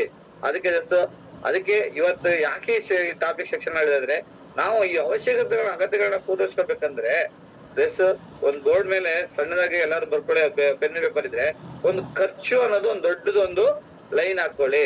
ಜಸ್ಟ್ ಸರಿ, ಅಗತ್ಯಗಳು ಎಷ್ಟಿದೆ ಅಂದ್ಬಿಟ್ಟು ಒಂದು 10 ಸೆಂಟಿಮೀಟರ್ ಒಂದ್ ಲೈನ್ ಹಾಕೊಳ್ಳಿ. ಅದ್ರ ಕೆಳಗಡೆ ನಿಮ್ ಖರ್ಚು ಎಷ್ಟಿದೆ? ಖರ್ಚು ಅದಕ್ಕಿಂತ ಡಬಲ್ ಇದೆ. ಆದ್ರೆ ಇನ್ಕಮ್ ಎಷ್ಟಿದೆ? ಅಗತ್ಯಗಳಿಗಿನ್ನ ಜಸ್ಟ್ ಚಿಕ್ಕದಾಗಿದೆ. ಆದ್ರೆ ನಾವ್ ಮಾಡ್ಕೋಬೇಕಾದ್ರೆ ಏನಂದ್ರೆ, ಇವಾಗ ನಾವು ಖರ್ಚಿನೆಲ್ಲ ಕಡಿಮೆ ಮಾಡ್ಕೋಬೇಕಾ, ಇನ್ಕಮ್ ನ ಜಾಸ್ತಿ ಮಾಡ್ಕೋಬೇಕಾ? ಇದು ಕ್ವಶನ್ ಮಾರ್ಕ್. ಇನ್ಕಮ್ ನ ಜಾಸ್ತಿ ಮಾಡ್ಕೊಳ್ಳೋದೇ ಒಂದೇ ದಾರಿ ಬಿಟ್ರೆ ಯಾವ್ದನ್ನು ಕಡಿಮೆ ಅಂತ ಮಾಡ್ಕೊಳ್ಳೋಕ್ ಸಾಧ್ಯನೇ ಇಲ್ಲ. ಕಾರಣ ಎಷ್ಟೇ ಕಡಿಮೆ ಮಾಡ್ಕೊಂಡ್ರು ಅಲ್ಲಿ ನಾವು ನಾವು ದಿನ ನೋವು ಅನ್ಭವಿಸ್ತಾ ಇರ್ತೀವಿ. ಆದ್ರೆ ಜಸ್ಟ್ ಅದಕ್ಕೆ ಇನ್ಕಮ್ ನ ಜಾಸ್ತಿ ಮಾಡ್ಕೊಳಕ್ಕೆ ಅಂದ್ಬಿಟ್ಟು ಇವತ್ತು ಪಾರ್ಟ್ ಟೈಮ್ ಆಪರ್ಚುನಿಟಿ. ನೀವೇನ್ ಕೆಲಸ ಮಾಡ್ತೀರಾ ಕೆಲಸ ಮಾಡ್ಕೊಂಡೆ, ನೀವೇನ್ ಜಾಬ್ ಮಾಡ್ತೀರಾ ಮಾಡ್ಕೊಂಡೆ, ಏನ್ ಬಿಸ್ನೆಸ್ ಮಾಡ್ತೀರಾ ಮಾಡ್ಕೊಂಡೆ, ಪಾರ್ಟ್ ಟೈಮ್ ಅಲ್ಲಿ ಯಾವ್ದಾದ್ರು ಒಳ್ಳೆ ನೆಟ್ವರ್ಕ್, ಬೆಸ್ಟ್ ನೆಟ್ವರ್ಕ್ ಹುಡ್ಕೊಳ್ಳಿ ಅಂತ ಹೇಳ್ತೀವಿ. ಅದಕ್ಕೆ ಸವಿತಾ ಮೇಡಮ್ ಹೇಳ್ತಾರೆ, ಒಳ್ಳೆ ನೆಟ್ವರ್ಕ್ ಚಾಯ್ಸ್ ಮಾಡಿ ಅಂತ ಅವ್ರ ಟಾಪಿಕ್ ಅಲ್ಲಿ ಹೇಳ್ತಾ ಇರ್ತಾರೆ. ಅದ್ರಲ್ಲಿ ದಿ ಬೆಸ್ಟ್ ಮೋದಿ ಕೇರ್ ಯಾವ ತರ ಒಳ್ಳೆ ನೆಟ್ವರ್ಕ್, ಮೋದಿ ಕೇರ್ ಅಲ್ಲಿ ಏನ್ ಅದ್ರ ಇಂಪಾರ್ಟೆನ್ಸ್ ಏನಿದೆ, ಅದ್ರಲ್ಲಿ ಏನೆಲ್ಲ ಫುಲ್ಫಿಲ್ ಮಾಡ್ಬೋದು, ಅದ್ರ ಬ್ಯಾಕ್ ಗ್ರೌಂಡ್ ಪ್ರತಿಯೊಂದು ಅವ್ರ ಸೆಕ್ಷನ್ ಅಲ್ಲಿ ನಮ್ಗೆ ತಿಳಿಸ್ತಾನೆ ಇರ್ತಾರೆ. ಇದು 2 months ಹೇಳ್ತಾನೆ ಈ ಒಂದು ಸೆಕ್ಷನ್ ಮಾಡ್ತಾನೆ ಇರ್ತಾರೆ. ಅದ್ರ ಬೆಸ್ಟ್ ನೆಟ್ವರ್ಕ್ ಅಂತ ನಾವು ಮೋದಿಕೆನ ಒಪ್ಕೋಬಹುದು ಎಲ್ಲಾರು ಕೂಡ. ಅದರ ಒಂದು ನೆಟ್ವರ್ಕ್ ಅಲ್ಲಿ ನಾವು ಆಲ್ರೆಡಿ ಮೋದಿಕೆಯಲ್ಲಿದ್ವಿ. ಆ ಮೋದಿಕೆಯನ್ನ ಯಾವ ರೀತಿ ಸೀರಿಯಸ್ ಆಗಿ ಮಾಡ್ಬೇಕು, ಜಸ್ಟ್ ಒಬ್ಬ ವ್ಯಕ್ತಿ ಜಾಬ್ ಹೋಗ್ತಿದ್ರೆ ಆ ಜಾಬ್ ಎಷ್ಟು ಇಂಪಾರ್ಟೆಂಟ್, ಎಷ್ಟು ಸೀರಿಯಸ್, ಅವ್ನ ಟೈಮ್ ಹೆಂಗ್ ಕೊಡ್ತಾ ಇದ್ದಾನೆ, ಅವ್ನ ಕಮಿಟ್ಮೆಂಟ್ ಹೆಂಗ್ ಕೊಡ್ತಾ ಇದೀವಿ. ನಾವು ಒಂದ್ ಬಿಸ್ನೆಸ್, ಸಣ್ಣ ಬಿಸ್ನೆಸ್ ಸ್ಟಾರ್ಟ್ ಮಾಡಿಲ್ಲ, ಆ ಬಿಸ್ನೆಸ್ಗೆ ಹಾಕಿರೋ ದುಡ್ಡು ಎಷ್ಟು 1 ಲಕ್ಷ 2 ಲಕ್ಷ ಕೂಡ ಎಲ್ಲಿ ಲಾಸ್ ಆಗುತ್ತೆ ಅಂದ್ಬಿಟ್ಟು ಎಷ್ಟು ಸೀರಿಯಸ್ ಕಮಿಟ್ಮೆಂಟ್ ಕೊಡ್ತೀವಿ, ಎಷ್ಟು ಇಂಪಾರ್ಟೆಂಟ್, ಎಷ್ಟು ಇನ್ವಾಲ್ವ್ಮೆಂಟ್. ಯಾರು ಹೇಳ್ಬೇಕಾಗಿಲ್ಲ, ನಾವು ಹಾಕಿರೋ ಬಂಡವಾಳ ಅಥವಾ ನಮ್ಮ ಒಂದು ಡ್ರೀಮ್ ನಮ್ಮ ಹೊಡೆದೇ ಎಬ್ಬಿಸ್ತದೆ. ನಿನ್ ಬೇಕು, ಈ ತಿಂಗಳು ಬಾಡಿಗೆ ಕಟ್ಟಬೇಕು, ಮಕ್ಕಳಿಗೆ ಫೀಸ್ ಕಟ್ಟಬೇಕು, ತಿನ್ನಕ್ಕೆ ರೇಷನ್ ತರಬೇಕು, ಅದಕ್ಕೆ ಜಸ್ಟ್ ಓಡ್ ಕೆಲ್ಸಕ್ಕೆ ನಾವು ಓಡಿಸ್ತಾ ಇರ್ತದೆ ನಮ್ಮನ್ನ. ನಾವು ಲೈಫ್ ಓಡೋದ್ರಲ್ಲಿ ಓಡ್ಕೊಂಡು ಲೈಫ್ ನ ಕಳೆದ್ಬಿಟ್ಟಿರ್ತೀವಿ. ಅದಕ್ಕೆ ಜಸ್ಟ್ ಎಕ್ಸ್ಟ್ರಾ ಇನ್ಕಮ್ ನ ನಾವು ಸಂಪಾದನೆ ಮಾಡ್ಲಿಕ್ಕೆ ಸಿಕ್ಕಿರೋಂತ ಮೋದಿಗೆ ಆಪರ್ಚುನಿಟಿನ ನಾವು ಅದಕ್ಕೆ ಯಾವ ರೀತಿ ಟೈಮ್ ಕೊಡ್ಬೇಕು, ಎಷ್ಟು ಟೈಮ್ ಕೊಡ್ಬೇಕು, ಯಾವ ರೀತಿ ಇನ್ವಾಲ್ವ್ಮೆಂಟ್ ಕೊಡ್ಬೇಕು. ಜಸ್ಟ್ ಲೀಡರ್ಗಳ ಫೋರ್ಸ್ಗೋಸ್ಕರ ಜಸ್ಟ್ ಫೋನ್ ಮಾಡಿ ಲಾಯಲ್ಟಿ ಮಾಡ್ಕೊಳ್ಳಿ ಹೇಳ್ಬೇಕು, ಫೋನ್ ಮಾಡಿ ಬಿಲ್ ಮಾಡ್ಕೊಳ್ಳಿ ಹೇಳ್ಬೇಕು, ಫೋನ್ ಮಾಡಿ ರೀಪರ್ಚೇಸಿಂಗ್ ಮುಗಿತಾ ಇದೆ, ರೀಪರ್ಚೇಸಿಂಗ್ ಕಂಪ್ಲೀಟ್ ಮಾಡ್ಕೊಳ್ಳಿ ಅಂತ ಹೇಳ್ಬೇಕು. ಯಾರಿಗೋಸ್ಕರ? ಯಾರಿಗ್ ಬೇಕು ದುಡ್ಡು? ಅಪ್ಲೈನ್ ಬೇಕಾದ ದುಡ್ಡು, ಅಪ್ಲೈನ್ ಅವಶ್ಯಕತೆ ಇದೆ, ಅವ್ರು ಬೇಕು, ಅವ್ರಿಗೆ ವ್ಯಾಪಿಸ್ತಾ ಇದಾರೆ. ನಾವು ಯಾಕೆ ಸೆಲ್ಫ್ ಆಗಿ ನಾವು ಅದನ್ನ ಕೇರ್ ತಗೊಳ್ತಿಲ್ಲ? ನನ್ನ ಅವಶ್ಯಕತೆಗಳು, ನನಗೆ ಬೇಕಾಗಿರೋದು, ನಾನು ಬಿಲ್ ಮಾಡ್ಬೇಕು, ನನ್ನ ಟಾರ್ಗೆಟ್ ಮುಟ್ಬೇಕು, ನಾನು ಇಷ್ಟು ಲೆವೆಲ್ ಜಂಪ್ ಆಗ್ಬೇಕು, ನಾನು ಈ ಟೈಟಲ್ ಹೋಗ್ಬೇಕು, ನಾನು ಇನ್ಕಮ್ ನೀತ ರೈಸ್ ಮಾಡ್ಕೋಬೇಕು ಅನ್ನೋಕೆ ಯಾರು ಮೋಟಿವೇಟ್ ಮಾಡ್ಬೇಕು? ನಮ್ಗೆ ನಮ್ಮನ್ನ ನಾವೇ ಮೋಟಿವೇಟ್ ಮಾಡ್ಬೇಕು, ನಮ್ಮನ್ನ ಸೆಲ್ಫ್ ನಾವೇ ಮೋಟಿವೇಟ್ ಮಾಡ್ಬೇಕು. ಯಾಕೆ? ಅಗತ್ಯಗಳು ಯಾರ್ದು, ಅವಶ್ಯಕತೆಗಳು ಯಾರಿಗಿದೆ? ಅವಶ್ಯಕತೆಗಳು ನಮ್ಗೆ, ಅಗತ್ಯಗಳು ನಮ್ಗೆ ಬೇಕಾದ ಅಗತ್ಯಗಳೇ ಹೇಳ್ತದೆ. ಈ ಅಗತ್ಯಗಳನ್ನ ಪೂರೈಸ್ಕೋಬೇಕಂದ್ರೆ ನಾನು ರೆಡಿ ಆಗ್ಬೇಕು. ಯಾಕಂದ್ರೆ ನೆಟ್ವರ್ಕ್ ಮಾರ್ಕೆಟಿಂಗ್ ಅಲ್ಲಿ ಮಾತ್ರ ಸಾಧ್ಯ ಬಿಗ್ಗೆಸ್ಟ್ ಇನ್ಕಮ್ ರೀಚ್ ಮಾಡಕ್ಕೆ. ನಾವ್ ಅನ್ಕೊಳ್ದೇ ಇನ್ಕಮ್ ಜಸ್ಟ್ ಹೇಳ್ತಾರೆ. ಜಸ್ಟ್ ಮೊನ್ನೆ ಜಸ್ಟ್ ಸಾಕಷ್ಟು ಎಕ್ಸಾಂಪಲ್ ಲೀಡರ್ಸ್ ಗಳನ್ನ ಟ್ರೈನಿಂಗ್ ನಲ್ಲಿ ದೊಡ್ಡ ಲೀಡರ್ ಹೇಳ್ತಾರೆ. ಅವ್ರು ಎಲ್ಲರೂ ಡೀಟೇಲ್ ಆಗಿ ಹೇಳಕ್ಕೆ ಟೈಮ್ ಇಲ್ಲ. ಅದು ಜಸ್ಟ್ ಇದನ್ನೆಲ್ಲ ಗೊತ್ತಿದೆ. ಅದ್ರಲ್ಲಿ ಒಬ್ರು ರವೀಂದ್ರ ಶೇನ ಅಂತ, ಅವ್ರಿಗೆ ಎಷ್ಟು ಅವಶ್ಯಕತೆಗಳಿತ್ತು, ಎಷ್ಟು ಅಗತ್ಯ ಇತ್ತು ಅವ್ರಿಗೆ, ಅದ್ರ ಪೂರೈಸ್ಕೊಳಕ್ಕೆ ಎಷ್ಟು ಶಾರ್ಟ್ ಪೀರಿಯಡ್ ಅಲ್ಲಿ ಮೋದಿ ಕೇಳಿ ರೀಚ್ ಆಗಿದ್ದಾರೆ. ಯಾಕೆ? ಮೋದಿ ಕೇರಲ್ಲಿ ಅವ್ರೊಬ್ರಿಗೇನ ಸಾಧ್ಯ? ಅದು ಅವ್ರೊಬ್ರಿಗೇನ ಮೋದಿ ಕೇರು ಅವ್ರೊಬ್ರಿಗೆ ಕೊಡತ್ತಾ? ನಮಗೂ ಅದು ಸೇಮ್ ಸಿಸ್ಟಮ್ ತಾನೆ, ಸೇಮ್ ಪ್ರಾಡಕ್ಟ್ ತಾನೆ, ಸೇಮ್ ಕಂಪ್ನಿ ತಾನೆ, ಸೇಮ್ ಓನರ್ ತಾನೆ, ಸೇಮ್ ಪ್ಲಾನ್ ತಾನೆ. ಆದ್ರೆ ಅವ್ರಿಗಾಗತ್ತೆ, ನಮ್ಗೆ ಯಾಕಾಗಿಲ್ಲ? ಅವ್ರಿಗೆ ಇಂಪಾರ್ಟೆನ್ಸ್ ಕೊಟ್ರು ಅವ್ರು ಬೇಕೇ ಬೇಕು ಅಂತ ನಾವ್ ಕೊಡ್ತಾ ಇಲ್ಲ ಅಷ್ಟೇ. ಅದಕ್ಕೆ ಯಾವ ನಾವು ಇನ್ಕಮ್ ಜಾಸ್ತಿ ಮಾಡ್ಬೇಕಂದ್ರೆ ನಾವು ಅದಕ್ಕೆ ಇಂಪಾರ್ಟೆನ್ಸ್ ಕೊಡ್ಬೇಕು, ನಾನ್ ಇನ್ವಾಲ್ವ್ ಆಗ್ಬೇಕು. ಸಿಕ್ಕಿರೋ ಒಂದೊಂದು ನಿಮಿಷ, ಒಂದೊಂದು ಟೈಮ್ ಕೂಡ ನನ್ನ ಇನ್ಕಮ್ಗೋಸ್ಕರ ಹೋರಾಡ್ಬೇಕು. ನಾನು ಜಸ್ಟ್ ಪಡ್ಕೋಬೇಕಂದ್ರೆ ನೆಟ್ವರ್ಕ್ ಮಾರ್ಕೆಟಿಂಗ್ ಒಬ್ಬರೇ ಮಾಡಿ ನಾವು ಸಂಪಾದನೆ ಮಾಡೋದಲ್ಲ, ಇದು ಟೀಮ್ ವರ್ಕ್. ಟೀಮ್ ಇಂದ ಬಿಸ್ನೆಸ್ ಮಾಡೋದು. 1 ಲಕ್ಷ 2 ಲಕ್ಷ 1 ಕೋಟಿ 2 ಕೋಟಿ ಬಿಸ್ನೆಸ್ ಮಾಡೋದಂದ್ರೆ ಅಷ್ಟೇನ್ ಈಸಿ ಕೆಲಸ ಅಲ್ಲ. ಅದು ನಾವು ಒಬ್ಬರೇ ಮಾಡ್ತಿಲ್ಲ. ಆದ್ರೆ ಟೀಮ್ ವರ್ಕ್ ತುಂಬಾ ಈಸಿ ಅಂತ ಶುರು ಮಾಡಿದ್ದಾರೆ. ನಟರಾಜ್ ಅಲ್ಲಿ ಊರಲ್ಲಿ ಕೂತಿದ್ರು, ಈಗ ಹೋಗಿ ಜಸ್ಟ್ ಫಾರಿನ್ ನಲ್ಲಿ ಎಕ್ಸಾಮ್ ಎಂಜಾಯ್ ಮಾಡ್ತಿದ್ದಾರೆ. ಅವ್ರ BV ಏನಾಗ್ತಿದೆ? ಅವ್ರು ಮಾಡ್ತಾ ಇದಾರ, ಅವ್ರು ಸೇಲ್ ಮಾಡ್ತಿದಾರ ಲಕ್ಷಗಟ್ಲೆ. ಅವ್ರು ಟೀಮ್ ಕಟ್ಟಿದ್ದಾರೆ, ಅವ್ರ ಟೀಮ್ ವರ್ಕ್ ಮಾಡಿದ್ದಾರೆ, ಸ್ವಲ್ಪ ಜನ ಎಫೆಕ್ಟ್ ಹಾಕಿ ಹಾರ್ಡ್ ವರ್ಕ್ ಮಾಡಿದ್ದಾರೆ. ಇವತ್ತು ಸಾಮ್ರಾಜ್ಯ ಕಟ್ಟಿದ್ದಾರೆ. ಅವ್ರು ಕುತ್ಕೊಂಡಿದ್ರು ಮನ್ಕೊಂಡಿದ್ರು BV ರೈಸ್ ಆಗ್ತಾನೆ ಇರುತ್ತೆ, BV ಬರ್ತಾನೆ ಇರುತ್ತೆ. ಆತರ ಸಿಸ್ಟಮ್ ಇದು ನೆಟ್ವರ್ಕ್ ಮಾರ್ಕೆಟಿಂಗ್. ಅದಕ್ಕೆ ನಾವು ಮಾಡ್ಕೋಬೇಕಿರೋದು ಟೀಮ್ ಮಾಡ್ಕೋಬೇಕು. ನಮ್ ಟೀಮ್ ಅಲ್ಲಿ ಜನ ತರಬೇಕು. ಆ ಟೀಮ್ ನವ್ರಿಗೆ ಎಜುಕೇಶನ್ ಕೊಡ್ಬೇಕು, ನಾಲೆಜ್ ಕೊಡ್ಬೇಕು. ನಾವು ಫೀಲ್ಡ್ ಹೋಗ್ಬೇಕು, ಫೀಲ್ಡ್ ಅಲ್ಲಿ ವರ್ಕ್ ಮಾಡ್ಬೇಕು. ವರ್ಕ್ ಮಾಡಿ ಟೀಮ್ ಕಟ್ಟಿ ಅಲ್ಲಿಂದ ಜನರೇಟ್ ಮಾಡಿದ್ರೆ ನಮ್ಮ ಇನ್ಕಮ್ ನ ರೈಸ್ ಮಾಡ್ಕೊಂಡು ಹೋಗ್ಬೋದು. ರೈಸ್ ಮಾಡ್ಕೊಂಡ್ರೆ ಮಾತ್ರ ಈ ಅವಶ್ಯಕತೆಗಳನ್ನ ಪೂರೈಸ್ಕೋಬೇಕು. ಇವಾಗ ಎಲ್ಲಾರು ಪಾರ್ಟ್ ಟೈಮ್ ಮಾಡ್ತಿರೋ, ಜಾಬ್ ಮಾಡ್ತಿರೋರಿಗೆ ಎಲ್ಲಾರನ್ನು ನೀವು ಬಿಟ್ಬಿಟ್ಟು ಮೋದಿ ಕೇರ್ ಫುಲ್ ಟೈಮ್ ಮಾಡಿ ಅಂತ ಹೇಳ. ನಾನು ಪಾರ್ಟ್ ಟೈಮರ್ ಅಲ್ಲಿ ಜಸ್ಟ್ ಮೋದಿ ಕೇರ್ ಒಂದೇ ನಂಬ್ಕೊಂಡಲ್ಲ, ಜಸ್ಟ್ ಜಾಬ್ನು ಇದೆ, ಬೇರೆ ಅಡಿಷನಲ್ ನನ್ಗೆ ರೆಂಟಲ್ ಬರುತ್ತೆ, ಅದಕ್ಕೆ ಮನೆ ಬಾಡಿಗೆ ಬರಂಗ್ ಮಾಡ್ಕೊಂಡಿದೀನಿ. ಬೇರೆ ಎಲ್ಲ ಇನ್ಕಮ್ ಸೋರ್ಸ್, 2-3 ಇನ್ಕಮ್ ಸೋರ್ಸ್ ಬೇಕೇ ಬೇಕಿದೆ, ಅವಶ್ಯಕತೆ ಇದೆ. ಆತರ ಸೋರ್ಸ್ಗಳು ಮಾಡ್ಕೊಂಡಿದ್ದಕ್ಕೆ ಇವತ್ತು ನಂದು ಒಂದು ಸೂರ್ ಮಾಡ್ಕೊಂಡಿದೀನಿ. ನನ್ ಮಕ್ಳಿಗೆ ನನ್ ಸಾಧ್ಯವಾದಷ್ಟು ಜಸ್ಟ್ ಫಾರಿನ್ ಕಳಿಸಿ ಓದ್ಸಕ್ಕಾಗಿಲ್ಲ ಅಂದ್ರೆ ಇಂಡಿಯಾದಲ್ಲೇ ಸಿಗೋಂತ ಒಳ್ಳೆ ಬೆಸ್ಟ್ ಎಜುಕೇಶನ್ ಏನಿದೆ. ದೊಡ್ಡವನಿಗೆ IT ಜಸ್ಟ್ ಇಂಜಿನಿಯರ್ ಮಾಡ್ತಿದ್ದೀನಿ, ಚಿಕ್ಕವನಿಗೆ MBA ಮಾಡಿಸ್ತಾ ಇದೀನಿ.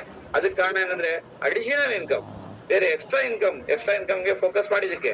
ಆದ್ರ ನೆಟ್ವರ್ಕ್ ಮಾರ್ಕೆಟಿಂಗ್ ಅಲ್ಲಿ ಮಾತ್ರ ಸಾಧ್ಯ ದೊಡ್ಡ ಇನ್ಕಮ್ ನ ಮಾಡ್ಲಿಕ್ಕೆ. ಲಕ್ಷಗಟ್ಲೆ ಸಂಪಾದನೆ ಮಾಡ್ಬೇಕಂದ್ರೆ ಬೇರೆ ಯಾವ ಕ್ಷೇತ್ರದಲ್ಲೂ ಸಾಧ್ಯ ಇಲ್ಲ.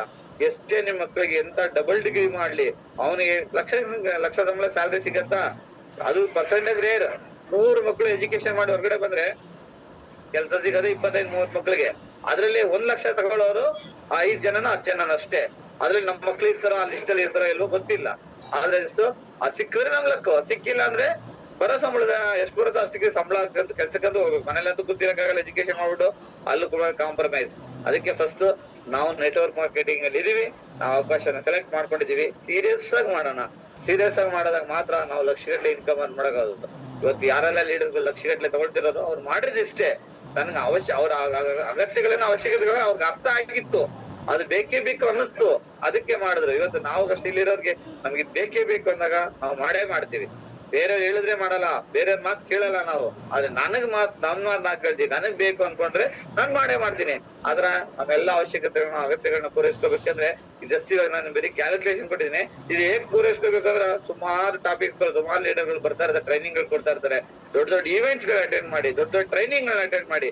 ಇವತ್ತು ನಾವು ಇದೀವಿ ಅಂದ್ರೆ ನನ್ನ ಮಕ್ಕಳು ಮೊನ್ನೆ ಕುತ್ಕೊಂಡು ಡಿಸ್ಕಸ್ ಮಾಡ್ತಿದ್ದಾಗ ಹೇಳ್ದು, ನನ್ ಚಿಕ್ಕ ಎಷ್ಟು ಮೆಚೂರ್ ಆಗಿ ಮೆಂಟಲಿ ಮೆಚುರಿಟಿ ಇದೆ ಅಂದ್ರೆ ಅವ್ನ್ ಹೆಂಗ್ ಮಾತಾಡ್ತಿದಾರೆ ಅಂದ್ರೆ ಜಸ್ಟ್ ನೋಡಿ, ನಾವ್ ಇವತ್ತು ನಮ್ ಡ್ಯಾಡಿ ಈ ತರ ಇದಾರೆ, ನಮ್ ಡ್ಯಾಡಿ ಈ ತರ ಮಾತಾಡ್ತಿದಾರೆ, ಅವರು ಲೈಫ್ ಸ್ಟೈಲ್ ಮಾತಾಡೋ ರೀತಿ, ಅವ್ರಿಗೆ ಸೊಸೈಟಿಲಿ ರೆಸ್ಪೆಕ್ಟ್, ನಾವ್ ಈ ಲೆವೆಲ್ ಅಲ್ಲಿ ಇದೀವಿ ಅಂದ್ರೆ ಅದೆಲ್ಲದಕ್ಕೂ ಬೇಸು ಮೋದಿ ಕೇರ್ ಮಮ್ಮಿ ಅಂತ ಅವ್ರ ಮಮ್ಮಿಗೆ ಹೇಳ್ತಾ ಇದ್ದಾನೆ.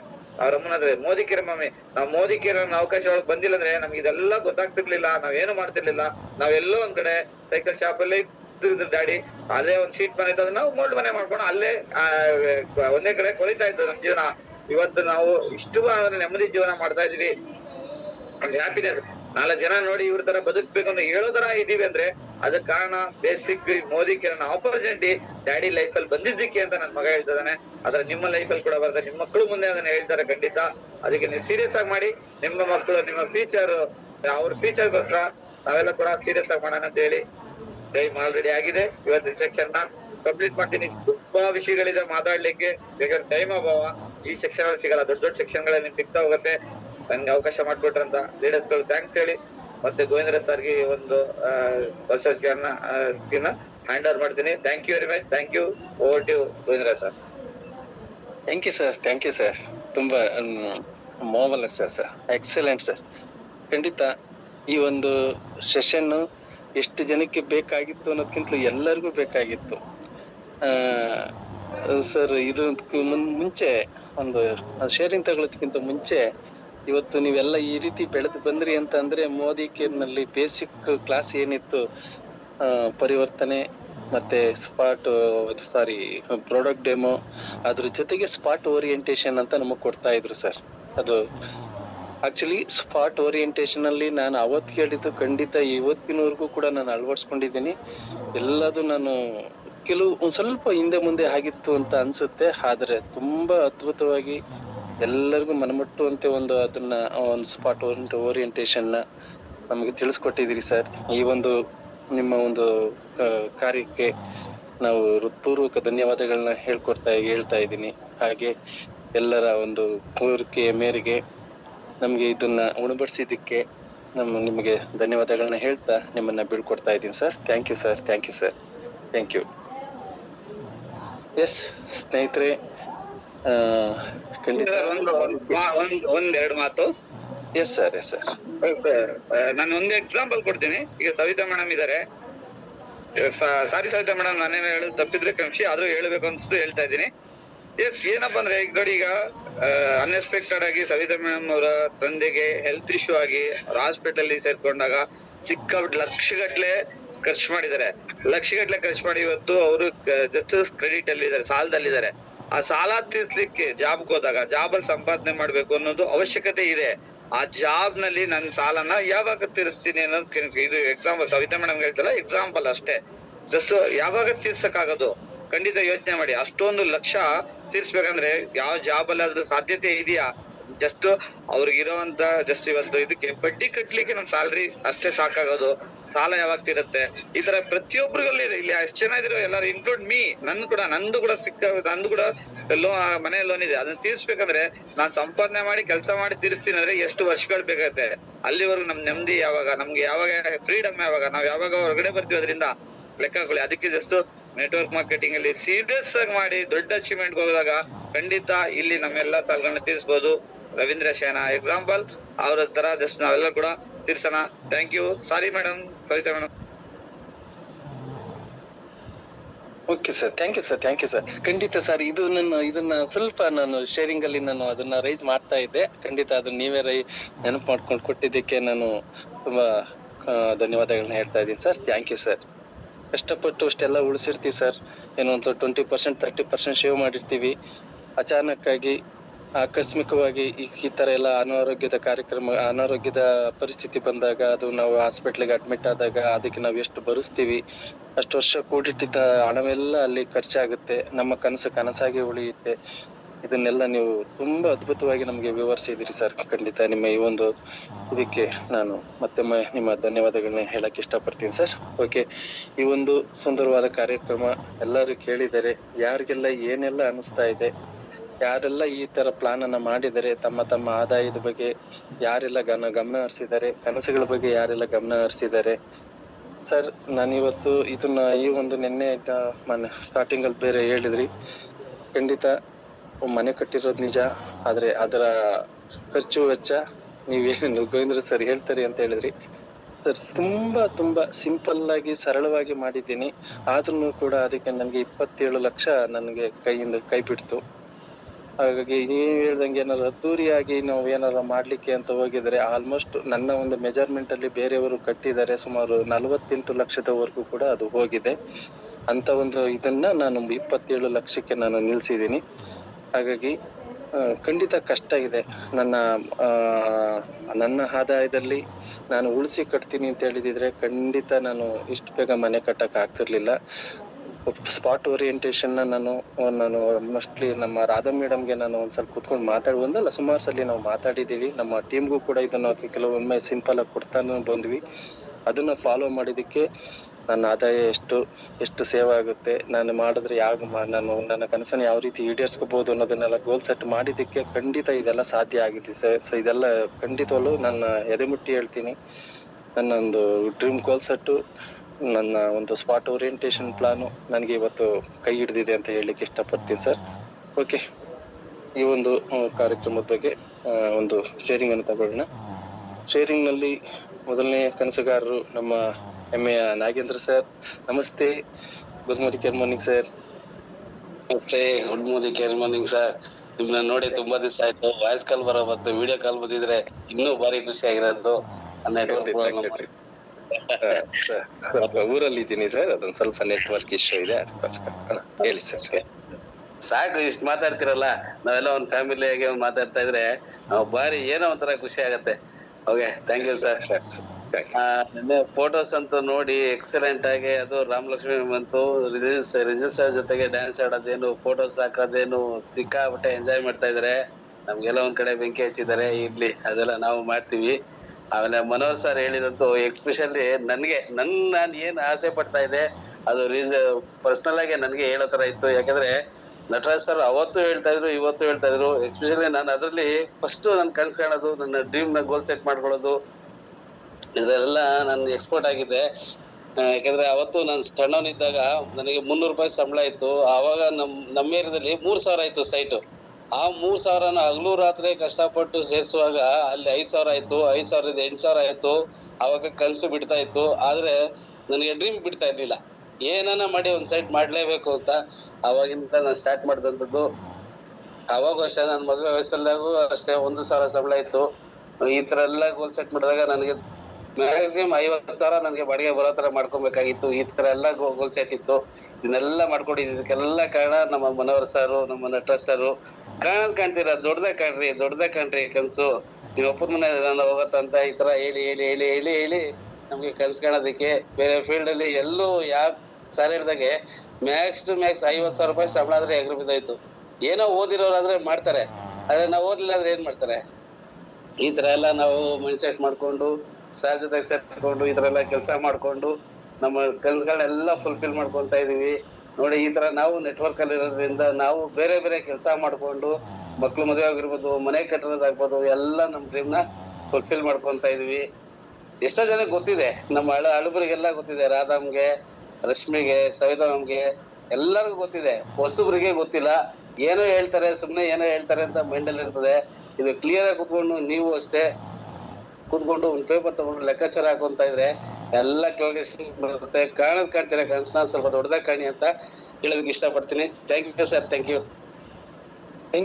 You Nagendra sir. ಖಂಡಿತ ನಮ್ಗೆ ಇವಾಗ ನಾವು ಜ್ಞಾನೋದಯ ಆಗ್ಲಿಲ್ಲ ಅಂತ ಅಂದ್ರೆ ಖಂಡಿತ ಮುಂದೆ ಇಂದೂ ಆಗೋದಿಲ್ಲ. ಒಂದ್ ಒಳ್ಳೆ ಪ್ಲಾಟ್ಫಾರ್ಮ್ ನೆಟ್ವರ್ಕ್ ಮಾರ್ಕೆಟಿಂಗ್ ಅಲ್ಲಿ, ಅದ್ರೊಳಗೂ ಥ್ರೂ ಮೋದಿ ಕೇರ್ ನಲ್ಲಿ ಅದು ಅಸಾಧ್ಯ ಅನ್ನೋ ಮಾತೇ ಇಲ್ಲ ಅನ್ನೋದನ್ನ ನೀವು ತುಂಬಾ ಒತ್ತು ಕೊಟ್ಟು ಹೇಳ್ತಾ ಇದ್ರಿ ಸರ್. ಖಂಡಿತ ನಿಮ್ಮ ಒಂದು ಈ ಅದ್ಭುತವಾದ ಶೇರಿಂಗ್ ನಾನು ಧನ್ಯವಾದಗಳನ್ನ ಹೇಳ್ತೀನಿ ಸರ್. Thank you. ಗೋಜಿಬಿಡಿ ಗೋಮಿಲಿಯರ್ ಸರ್. ನೆಕ್ಸ್ಟ್ ನಮ್ಮ ಹಂಸಮ್ಮ ಮೇಡಮ್. ನಮಸ್ತೆ. Good morning. Good morning sir. ಉಪರೇಂಸಿ ತಗೊಳ್ತಾ ಇದ್ದೀರಾ ಊರಲ್ಲಿ ಇದ್ರನ? ಇವತ್ತು ಪಾಯಿಂಟ್ ನಿಜವಾಗ್ಲು ಅದನ್ನ ನೆನ್ಸ್ಕೊಂಡ್ಬೇಕು ಜೀವನದಲ್ಲಿ. ನಾವ್ ಆತರ ಜೀವನ ಒಂದು ಕ್ಯಾಲ್ಕುಲೇಟರ್ ಹಾಕೊಂಡ್ರೆ ಮಾತ್ರ ನಮ್ ಜೀವನದಲ್ಲಿ ಏನ್ ಮುಂದಕ್ಕೆ ಹೋಗ್ಬೇಕು ಅನ್ನೋದಕ್ಕೆ ಇವತ್ತು ಸರ್ ಸಾಕಷ್ಟು ಎಕ್ಸಾಂಪಲ್ ಕೊಟ್ರು. ನಾವು ಎಲ್ಲ ಖರ್ಚು ಮಾಡಿ ಉಳಿತಾಯ ಮಾಡಿ ನಾವ್ ಮಾಡ್ತೀವಿ ಅಂದ್ರೆ ಖಂಡಿತ ಆಗಲ್ಲ. ಅದ್ರಿಂದ ನಾವ್ ಏನಾರು ಒಂದ್ ಮಾಡ್ಬೇಕು ಅನ್ಬೇಕಾದ್ರೆ ಅದಕ್ ಕಾರಣಗಳು ನಾನೇ. ಸಾಕಷ್ಟು ಕಮ್ಮಿ ಕುಳಿ ಇರ್ಬೇಕಂದ್ರ ನಮ್ ಜೀವನ ಹೆಂಗೆ ಅಂತ ಇತ್ತು. ಅದೇ ಮೋದಿಕರ ಅವಕಾಶ ಬಂದ್ಮೇಲೆ ಧೈರ್ಯ ತಾಕತ್ ಅನ್ನೋದು ಇದ್ರಲ್ಲಿ ಬೆಳಿಬಹುದು ಅನ್ನೋದು ಒಂದು ನಂಬಿಕೆ ಆಳವಾಗಿ ಬಂತು. ಆ ಒಂದು ಈ ಸಿಸ್ಟಮ್ ಅಲ್ಲಿ ಇರ್ತೀವಿ ಅನ್ನೋದು ಸಾಕಷ್ಟು ಲೈಫ್ ಅಲ್ಲಿ ಮುಂದಕ್ಕೆ ಏನಾರು ಕನಸು ಕಾಣ್ಬೋದು ಅನ್ನೋದು ಹುಟ್ಟಿದೆ ಮೋದಿಕರ್ ಬಂದ್ಮೇಲೆ. ಇದನ್ ಬಂದ್ಮೇಲೆ ಇವತ್ತು ಇಷ್ಟೊಂದನ ನಾವು ಏನಂಗ್ ಗೊತ್ತಿಲ್ಲ ಅಂದ್ರೆ ಕೂಡ ಇವತ್ತು ಇಷ್ಟ ಮಾಡ್ಕೊಂಡಿದೀವಿ. ಅದೇ ತರ ಕೈ ಬಿಟ್ಟು ಏನೇ ಕಳ್ಕೊಂಡ್ರೆ ಕೂಡ ಈ ಒಂದು ನೆಟ್ವರ್ಕ್ ಅಲ್ಲಿ ಇದ್ರೆ ಪಡಿತೀವಿ ಅನ್ನೋದಕ್ಕೆ ಎಕ್ಸಾಂಪಲ್ ಒಂದು ಸರ್ ಹೇಳಿದ್ರಲ್ವಾ, ಕ್ವಶನ್ ಕೇಳಿದ್ರಲ್ವಾ, ಇದ್ರಲ್ಲಿ ನಾವ್ ಎಲ್ಲಾ ಕಳ್ಕೊಳ್ತೀವಿ. ಎಲ್ಲಾ ಕಳ್ಕೊಂಡ್ರೆ ಏನ್ ಮಾಡ್ತೀವಿ ಅಂದ್ರೆ ಏನ್ ಬೇಕಾದ್ರೆ ಎಲ್ಲಾ ಕಳ್ಕೊಂಡ್ರೆ ಕೂಡ ನೆಟ್ವರ್ಕ್ ಮಾರ್ಕೆಟಿಂಗ್ ಅಲ್ಲಿ ಇದ್ರೆ ನಾನ್ ಏನ್ ಬೇಕಾದ್ರೂ ಪಡಿತೀನಿ ನಾನಿದ್ರೆ ಅಂತ ಎಕ್ಸಾಂಪಲ್ ಕೊಟ್ರಲ್ಲ, ಆತರ ಈ ನೆಟ್ವರ್ಕ್ ಮಾರ್ಕೆಟಿಂಗ್ ಇದ್ರೆ ಆಸ್ತಿ ಪಾಸ್ತಿ ಎಲ್ಲಾನ ನಾವು ಇದ್ರೆ ಇದ್ರಲ್ಲಿ ಪಡಿಬಹುದು. ಯಾಕಂದ್ರೆ ಅಂತ ಒಂದು ಆಪರ್ಚುನಿಟಿ ನಾವ್ ಇದ್ದೀವಿ ಅನ್ನೋದಕ್ಕೆ ತುಂಬಾ ಸಾರಿ ಇವತ್ತು ಎಕ್ಸಾಂಪಲ್ ಕೊಟ್ಟು ಹೇಳಿದ್ದಾರೆ. ತುಂಬಾ ಥ್ಯಾಂಕ್ ಯು ಸರ್. ಈ ಒಂದು ಅವಕಾಶ ನಮ್ ಕೈಯಲ್ಲಿ ಏನೇ ಇಲ್ಲ ಅಂದ್ರೆ ಕೂಡ ಬೇರೆ ಕೈ ಕಾಲಲ್ಲಿ ಇದ್ರೆ ಕೂಡ ಈ ನೆಟ್ವರ್ಕ್ ಮಾರ್ಕೆಟಿಂಗ್ ಅಲ್ಲಿ ಇದ್ರೆ ನಮ್ ಲೈಫ್ ಅಲ್ಲಿ ಏನ್ ಬೇಕಾದ್ರೆ ಸಾಧನೆ ಮಾಡ್ಬೋದು ಅನ್ನೋದಕ್ಕೆ ಸಾಕ್ಷಿ ಇವತ್ತು ಸರ್ ಸಾಕಷ್ಟು ಎಕ್ಸಾಂಪಲ್ ಕೊಟ್ಟಿದ್ದಾರೆ ಅಂತ ಹೇಳಕ್ ಇಷ್ಟಪಡ್ತೀನಿ. Thank you Govindra sir. ಖಂಡಿತ ಥ್ಯಾಂಕ್ ಯು ಸಮ್ಮ ಮೇಡಮ್. ಖಂಡಿತ ನಿಮ್ಮ ಮಾತು ಸತ್ಯ. ನಾವು ಇದಕ್ಕೆ ಇನ್ನೊಂದು ಹ್ಯಾಡ್ ಮಾಡೋಣ. ನೆಟ್ವರ್ಕ್ ಮಾರ್ಕೆಟಿಂಗ್ ಅನ್ನೋದ್ಕಿಂತಲೂ ಇವತ್ತ ಥ್ರೂ ನೆಟ್ವರ್ಕ್ ಮಾರ್ಕೆಟಿಂಗ್ ಅಲ್ಲಿ ಬಂದಿರುವಂತದ್ದು ನನ್ನ ಮೋದಿ ಕೇರಲ್ಲಿ ಇದ್ರೆ ಎಲ್ಲವೂ ಸಾಧ್ಯ ಅನ್ನೋದನ್ನ ನಾವು ಇವತ್ತಿಂದಲೇ ಅರ್ಥ ಮಾಡ್ಕೊಳ್ಳೋಣ ಮೇಡಮ್. ಮೋದಿ ಕೇರಲ್ಲಿ ಇವತ್ತ ಎಲ್ಲದನ್ನ ಸಾಧನೆ ಮಾಡಿ ತೋರ್ಸದಂತ ಘಟಾನುಘಟಿ ವ್ಯಕ್ತಿಗಳು ಲಕ್ಷಾಂತರ ಜನ ಇದ್ದಾರೆ. ಅದಕ್ಕಿಂತ ನಮ್ಗೆ ದೊಡ್ಡ ನಿದರ್ಶನ ನಮ್ಗೆ ಜೀವನದಲ್ಲಿ ಬೇಕಾಗಿಲ್ಲ ಮೇಡಮ್. ಯಾಕಂದ್ರೆ ನಮ್ಮ ಕಣ್ಮುಂದೆನೇ ಇದೆ. ಹಾಗಾಗಿ ಮೋದಿ ಒಂದು ಗೌರವ, ಯಾಕಂದ್ರೆ ಇದ್ರಲ್ಲಿ ಇದ್ರೆ ನಾವ್ ಏನ್ ಬೇಕಾದ್ರೂ ಪಡಿಬೋದು ಅನ್ನೋದು ನಂಬಿಕೆ ಪ್ರತಿಯೊಂದ್ರಲ್ಲಿ ನಮ್ ಮೋದಿಕರಲ್ಲಿ ಸಿಕ್ಕುತ್ತೆ. ಹೊರಗಡೆ ಏನು ಸಿಕ್ಕಲ್ವೋ ಅಷ್ಟೂ ಇಲ್ಲಿ ಸಿಕ್ಕುತ್ತೆ. ನಮ್ ಜೀವನನೇ ಎಲ್ಲಾನು ಪಡ್ಕೋಬಹುದು ಅನ್ನೋದು ಇದು ಒಂದ್ರಲ್ಲಿ ಮಾತ್ರ ಅಂತ ಹೇಳ್ಕೊಳಕ್ ಇಷ್ಟಪಡ್ತೀನಿ sir. Okay madam, thank you madam. ಒಳ್ಳೆ ಒಂದು ಶೇರಿಂಗ್ ಅನ್ನು ಕೊಟ್ಟಿದ್ದಕ್ಕೆ ನಿಮ್ಗೂ ಕೂಡ ಧನ್ಯವಾದಗಳನ್ನ ಹೇಳ್ತೀನಿ. ಗೋಜಿ ಬಿಡಿ ಗೋಮೇಲೆ ಮೇಡಮ್, ಥ್ಯಾಂಕ್ ಯು. ನೆಕ್ಸ್ಟ್ ನಮ್ಮ ನಾಗರತ್ನ ಮೇಡಮ್, ನಮಸ್ತೆ. Good morning.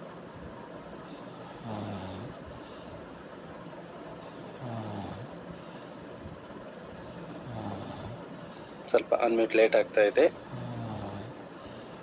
Good morning sir. Yes Latharaj madam, ನಮಸ್ತೆ. Good morning. Sir super MC sir.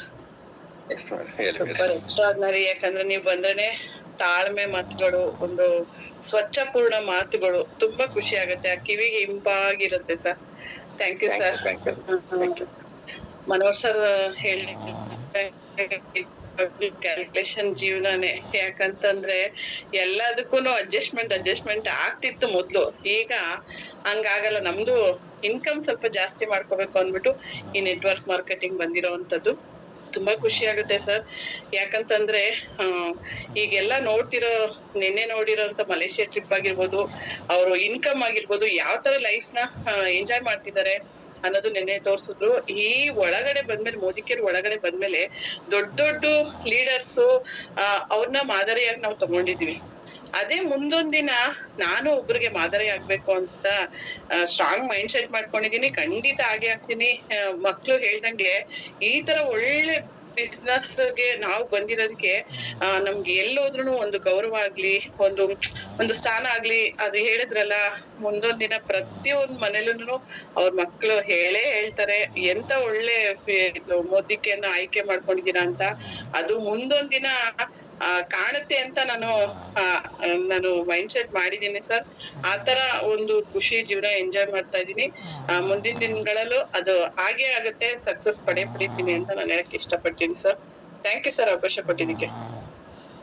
Thank you Latharaj madam. ಖಂಡಿತ ಇದನ್ನ ಹೇಳಿದೆ ಸರ್ ಹೇಳ್ದಂಗೆ ಎಷ್ಟು ಜನ ಬರ್ಕೊಂಡಿದೀವಿ ಗೊತ್ತಿಲ್ಲ. ಬರ್ಕೊಂಡಿಲ್ಲ ಅಂದ್ರೂ ಕೂಡ ಅದೇನದು ತುಂಬಾ ಅದು ಏನು ಒಂಥರ ದೊಡ್ಡ ವಿಧಿ ಏನಲ್ಲ. ನಮಗ್ ಬರೆಯಕ್ ಬರಲ್ಲ ಅಂತ ಅಂದ್ರೆ ನಮ್ಮ ಮನೆಯಲ್ಲಿ ಯಾರು ಬರೆಯೋರಿದ್ರೆ ನನ್ನ ಆದಾಯ ಎಷ್ಟು, ಖರ್ಚೆಷ್ಟು, ಸೇವಿಂಗ್ ಎಷ್ಟು, ಉಳಿತಾಯ ಎಷ್ಟು ಆಗ್ತಾ ಇದೆ, ಆ ಉಳಿತಾಯದಲ್ಲಿ ನನ್ನ ಕನಸು ಈಡೇರಲ್ವ ಅಂತ ಸಿಂಪಲ್ ಈ ಒಂದು ಪ್ಲಾನ್ ಅನ್ನ ನಾವು ಓರಿಯಂಟೇಶನ್ ಅನ್ನ ನಾವು ಇಟ್ಕೊಂಡ್ರೆ ಮುಂದೆ ನಾವ್ ಏನ್ ಮಾಡ್ಬೇಕು ಅನ್ನೋ ಒಂದು ದಾರಿ ನಮ್ಗೆ ಖಂಡಿತ ಸಿಗುತ್ತೆ ಮೇಡಮ್. ಅದನ್ನ ಅಷ್ಟು ಸವಿಸ್ತಾರವಾಗಿ ನಮ್ಗೆ ಮನೋಹರ್ ಸರ್ ಹೇಳ್ಕೊಟ್ಟಿದ್ದಾರೆ. ಅದನ್ನ ರೂಢಿಸ್ಕೊಳ್ಬೇಕು ಅಂತ ಹೇಳ್ತಾ ನಿಮ್ಮ ಒಂದು ಶೇರಿಂಗ್ ಗೆ ನಾನು ಧನ್ಯವಾದಗಳನ್ನ ಹೇಳ್ತೀನಿ ಮೇಡಮ್. Thank you. ಗೋಜಿ ಬಿಡಿ ಗೋಮಿಲಿಯನ್ಸ್ ಮೇಡಮ್. ಎಷ್ಟು ಎಸ್ ಮೇಡಮ್, ಗುಡ್ ಮಾರ್ನಿಂಗ್. ನಮಸ್ತೆ. ತುಂಬಾ ಚೆನ್ನಾಗಿ ಅವಾಗೆ ಮ್ಯೂಟ್ ಮಾಡ್ಕೊಂಡಿರಲ್ಲ ಸರ್, ಸಾರಿ. ಇರ್ಲಿ ಮೇಡಮ್.